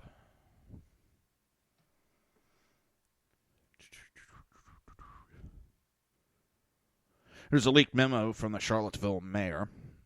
He's trying to throw everybody else under the bus.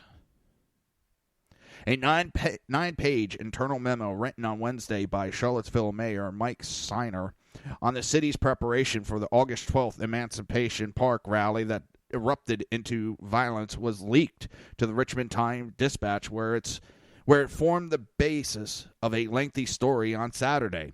The memo, which can be viewed at this website, stated in its headline that it is a privileged and confidential personal matter. It is dated Wednesday, August 23rd, and it is addressed to City Manager Maurice Jones from the Charlottesville City Council. Yeah, I'm sure it was accidentally leaked. It was here. Get this out to the media. I can't give it out. Go ahead, get it.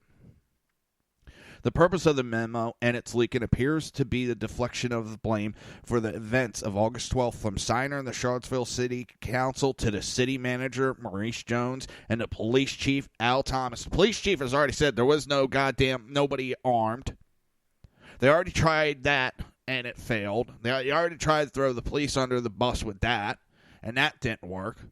The mayor's taken heavy fire for it when he was thinking of advancing his career, and now it's looking like he's going to be a dog catcher. So he's going to throw everybody under the bus for his fuck-up.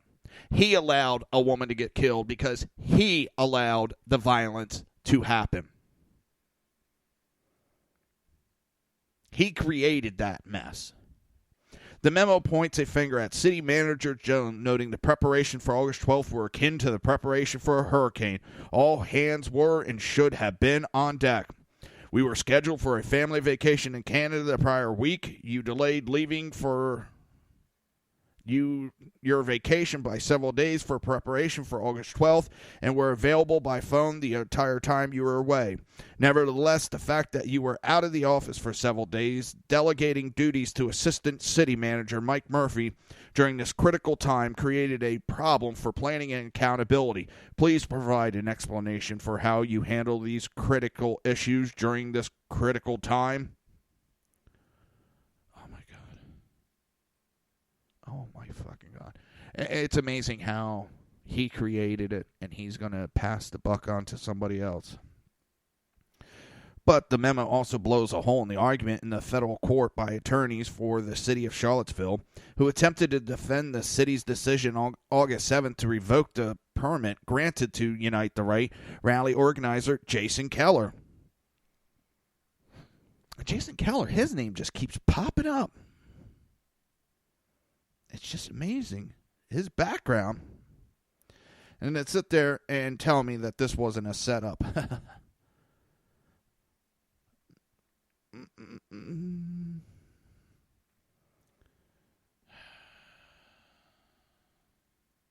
Where is it?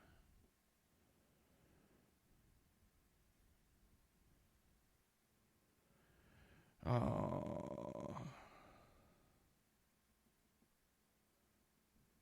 Yeah, now they're trying to, Snoops is trying to fight against, because he's been labeled as a sort of deep state plant.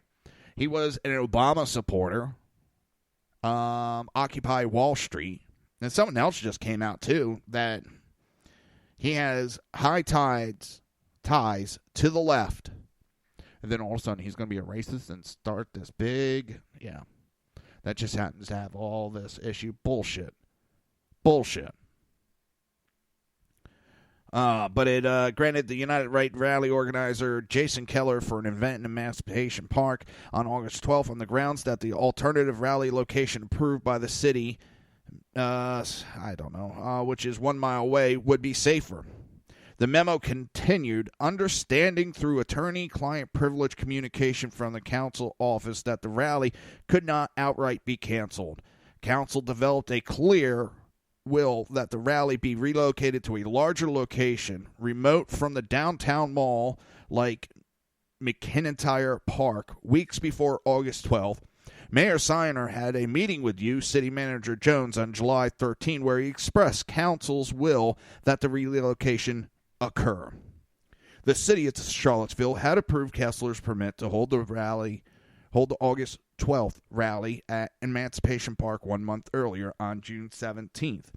But on July 8th, a legal permitted rally of 50 KKK members at Justice Park in downtown Charlottesville was met with 1,000 counter-protesters who became so unruly the Charlottesville City Police Department used tear gas to disperse the counter-protesters, soon declared unlawful assembly, and arrested 22 of them.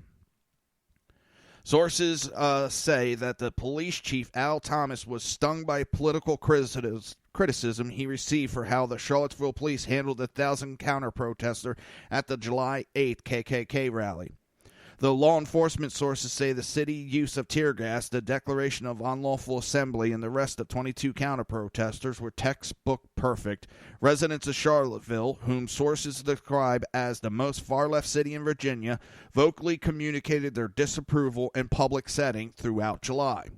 Yet there was no movement forward, the memo says, of Mayor Signer's July 13 meeting with City Manager Jones concerning council's will that the Unite the Right rally on August 12th relocation occur. In a conversation with Mayor Singer on Friday, July 21st, Police Chief Thomas told Mayor Signer that the move to McIntyre would indeed be marginally safer, the memo continued. Yet there was no initiative in the following weeks from the city manager's office to move the rally. Mayor Signer also conveyed this desire in written communication to city attorney's office, yet nothing happened regarding the relocation of the rally until well after council held a closed session with staff on Wednesday, August 2nd, Chief Thomas repeatedly said during the closed session that the delay in relocation decision was critical in his hesitation about it. He said that he had he known 6 weeks ago about a new location, that the planning would have been much easier. Please provide an explanation for the delay for your action and the decision during this period regarding the matter. We'll continue the rest of this article right after this brief message. You're listening to the Reaver of Common Sense, and right here on SHR Media and High Plains Planet Radio. We will be right back.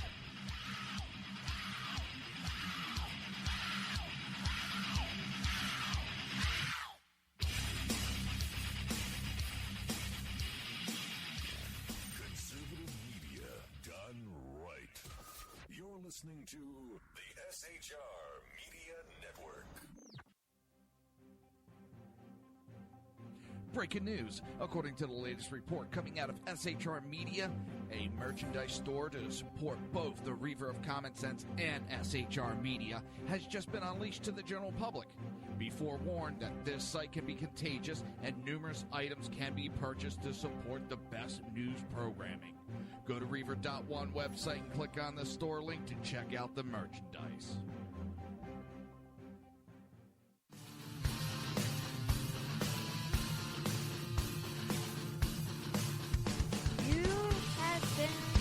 Listening to Reaver of Common Sense, hosted by my dad, Jersey Joe.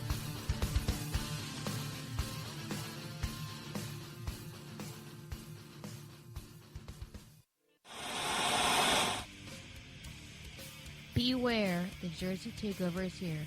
Every Monday through Friday, 11 a.m. to 1 p.m. Eastern Standard Time. You can catch the Reaver of Common Sense show, hosted by Jersey Joe, right here on shrmedia.com and highplainsdailynews.com. Only Jersey can deliver hell like no one else, so consider this your fair warning.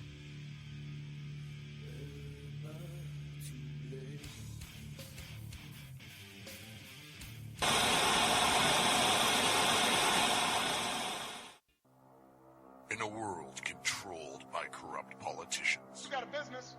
That you didn't build that. a team of ordinary men emerge from the ashes to give voice to the voiceless and hope to the hopeless. Sackhead Sean, Dude, I'm not saying cap for the stupid promo. Sackhead Clint, All good friends of ours usually show up drunk. also starring Sacco as the producer.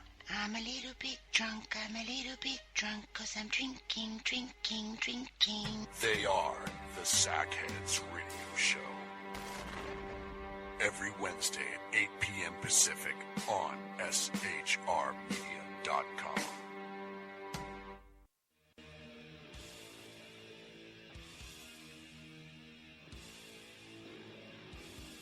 Every Wednesday night, 8 p.m. to 9 p.m. Eastern Standard Time, you can catch the Southside Mud Show with its hosts, the Jersey Boys, Jersey Joe and Crash, right here on SHR Media and High Plains Pundit Radio, where we will be digging up the dirt.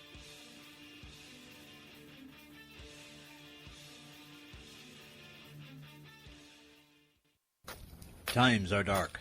The people misled by corrupt politicians, lied to by establishment media, and deceived by the false messages of Islam. A nation in confusion needs a guide. It needs a man with a cane. I'm Dave Milner.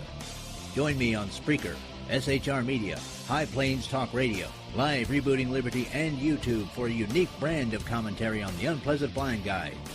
Because truth is not always pleasant. If you miss a show, don't worry. You can catch the replays two ways, rebootingliberty.com or the reaverofcommonsense.com. While you're there on Reaver of Common Sense, don't forget, drop in your email and keep up to date with everything going on, or click the like button on the Facebook widget. Now on to the Reaver of Common Sense.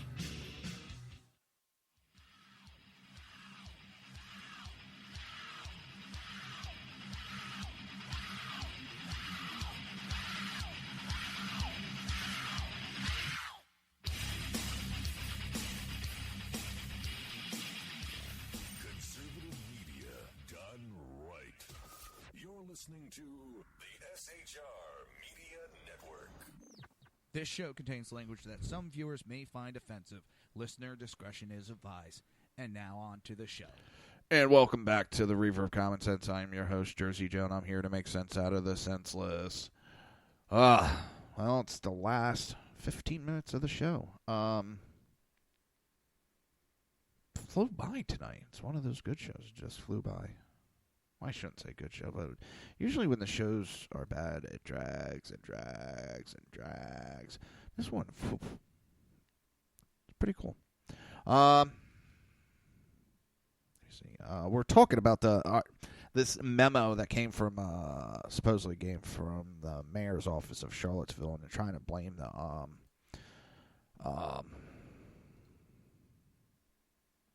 city manager. And what Charlottesville Mayor Mike Singer memo fails to mention another key factor that played a critical role in the violent event of August 12th. The city of Charlottesville granted University of Virginia professor Walt a permit on July 31st that authorized separate counter-protest events on the same date of August 12th at two city parks that flanked Emancipation Park. McGruffy's Park, 1 block to the west, and Justice Park, 2 blocks to the east. Unlike the Emancipation Park Unite the Right rally permit, which had been granted on June 17th, it was scheduled to run only from noon to 5 o'clock. The permit granted to the professor ran from 9 a.m. to 7 p.m. The professor public suggestions made on July 18th when he applied for his permit about how the city of Charlottesville should respond to the August 12th Unite the Right rally appear to have been adopted shortly thereafter as the policy of the city.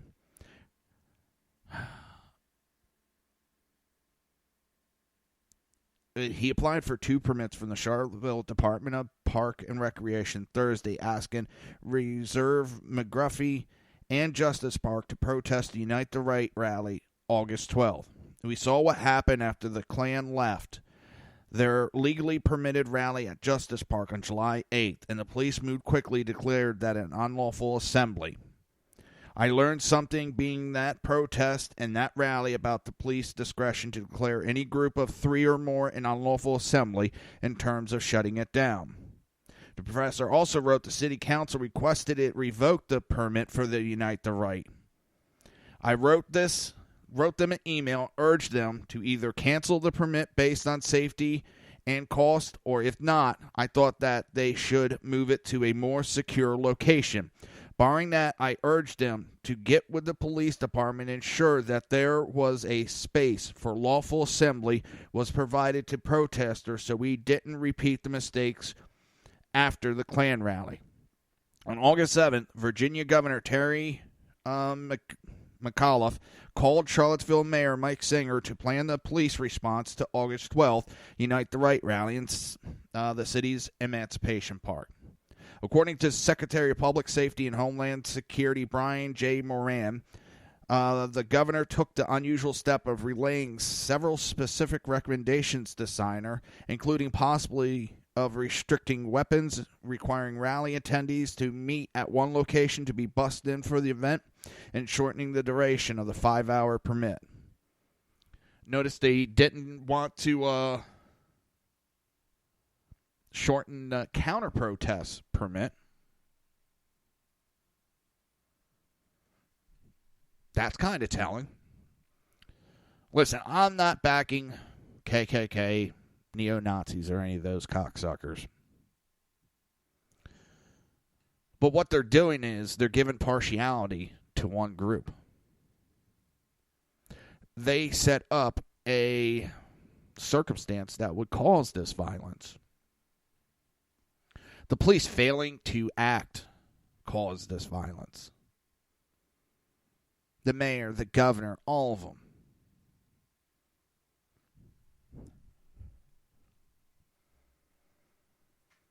And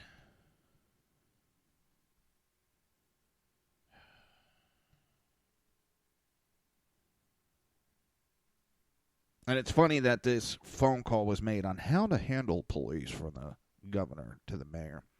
Yeah, I'm sure it was. Make sure that they're really upstanding and stop any violence. And make sure this they don't do nothing and let the protesters have their way type deal. But on August 11th, U.S. District Judge Glenn Conrad granted rally organizer Kessler motion for preliminary injunctive relief and enjoined the city of Charlottesville from revoking the permit to conduct a demonstration at Emancipation Park on August 12, 2017. The ACLU of Virginia and the Rutherford Institute represented Kessler in that matter. I know a lot of people are going after ACLU, but whether you like it or not, they have the right to free speech. They do. And this is not akin to Nancy Pelosi saying, wolf in a theater when it's supposed to be screaming fire in a theater. It's not the same. It really isn't. They're not out there saying, if they're out there saying, we must kill all these people, we must kill them now, that is death threats. That's different. They're out there, well, we think we're better.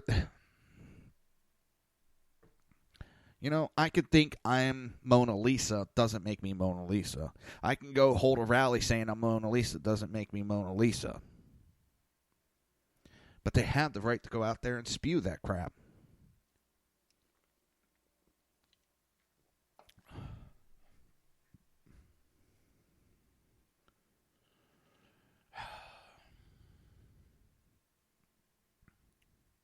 And what's funny is part of the memo offered a number of criticisms of City Manager Jones and Police Chief Thomas.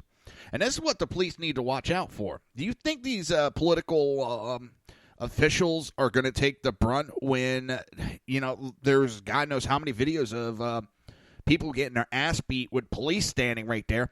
Do you think they're going to back you? Yeah, I told them to stand down. No, it's the apparent unwillingness of officers to directly intervene during overt assaults captured in many videos. They're going to throw you right underneath that bus. An officer was not assigned to guard the Congressional Beth Israel Synagogue a block away from the rally point for the white nationalist demonstrator who shouted anti-Semitic slogans and displayed Nazi symbols. There was no reports of attack on the synagogue, though. The memo criticized the scarcity of media briefings and public information during preparation and during the rally itself, saying that during the day of incredible tragic event, the city was silent. The council memo also faulted the police chief for not appearing at public meetings during the string of white pride events in Charlottesville this summer. Mayor Singer concluded his 9-page memo doubling down on his finger-pointing and trying to pin the blame for the August 12th debacle on City Manager Jones. The morning of August 12th, Mayor Singer sent a text to you and Chief Thomas with the following: "Given last night, I need to be on site, so we are on one page. You responded, we'll still think it's best to have you at Zelmer," the memo stated. Singer's reference to being on site referred to the command center that they located on the 6th floor of the Wells Fargo building in downtown Charlottesville, nearby Emancipation Park. Virginia's Secretary of Public Safety Brian Moran, Superintendent of Virginia State Police, and City Manager were all located in that command center on the morning of August 12th, but Mayor Singer was not. It was from that command center that Moran received the direct order over the phone from the governor at 11:22 a.m. to shut the Emancipation Park rally down. The governor made the decision to shut it down in that phone call, Moran told Richmond talk radio host Jeff Katz on Monday, August 12th. After the unlawful assembly was declared, Mayor Singer texted you, City Manager Jones, "I need to come up at Wells Fargo. Won't be in the way, but I need to be here," the memo stated. The City of Charlotte Police Department tweeted and posted on Facebook at 11:35 that the unlawful assembly has been declared an Emancipation Park rally. I have a question. Why was it declared an unlawful?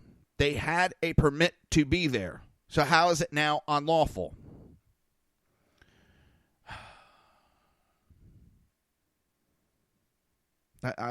And the whole argument is over, and it's stupid over, you have to be in the command center. You, City Manager Jones, responded, "I'm concerned about your safety getting here," the memo continued.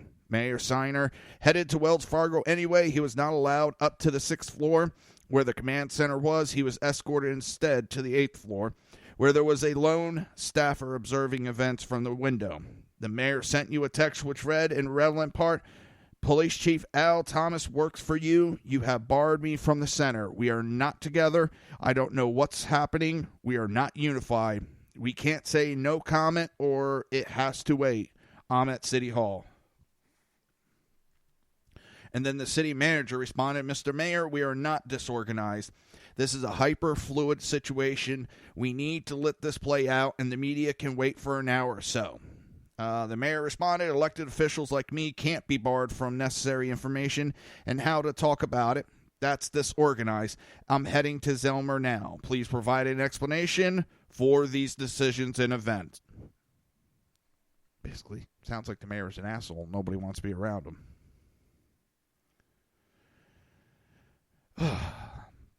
On Friday, the city of Charlottesville announced that it's hired a longtime Democrat partisan and attorney, Tim Heppy, to head up an independent investigation of the event of August 12th. Of course, they won't find the mayor or the governor at fault.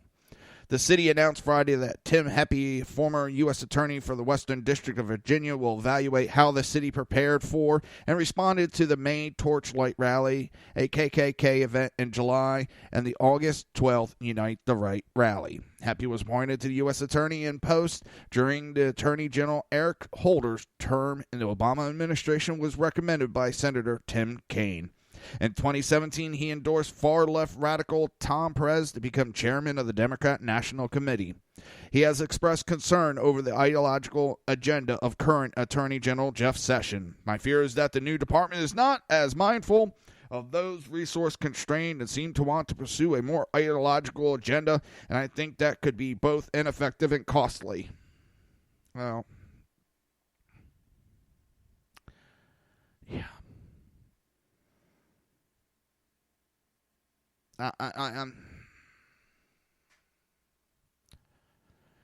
They're going to throw this cop under the bus, the police chief. They're going to throw the city council or city manager under the bus. They're going to put the blame on them. The mayor's going to try to walk away, and the governor's going to walk away.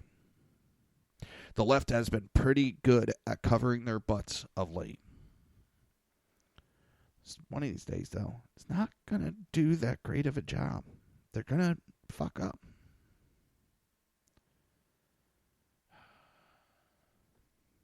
A Never Trump ex-Bush official is calling for the shadow government to undermine Trump. Peter Weiner, the Never Trumper and former George W. Bush advisor, is so distraught that President Donald Trump supporters are sticking by Trump that he's calling for Republican officials to form a shadow government to undermine Trump and his agenda. Writing in the New York Times, of course, Weiner declares that what's required now is comprehensive, consistent case by Republican leaders at the state and national level that signal their opposition to the moral ugliness and intellectually incoherent of Mr. Trump. Rather than standing by the president, they should consider themselves liberated and offer a constructive, humane, and appealing alternative to him. No. What you're trying to do is because your boss's brother didn't get the nomination, you want to try to overthrow the people's voice. And that's what this is over. We have elected officials that want to ignore the people's voice. And that's what this whole fight is over. Not racism, not Nazism. The Trump supporters are fighting to try to get back control of our government.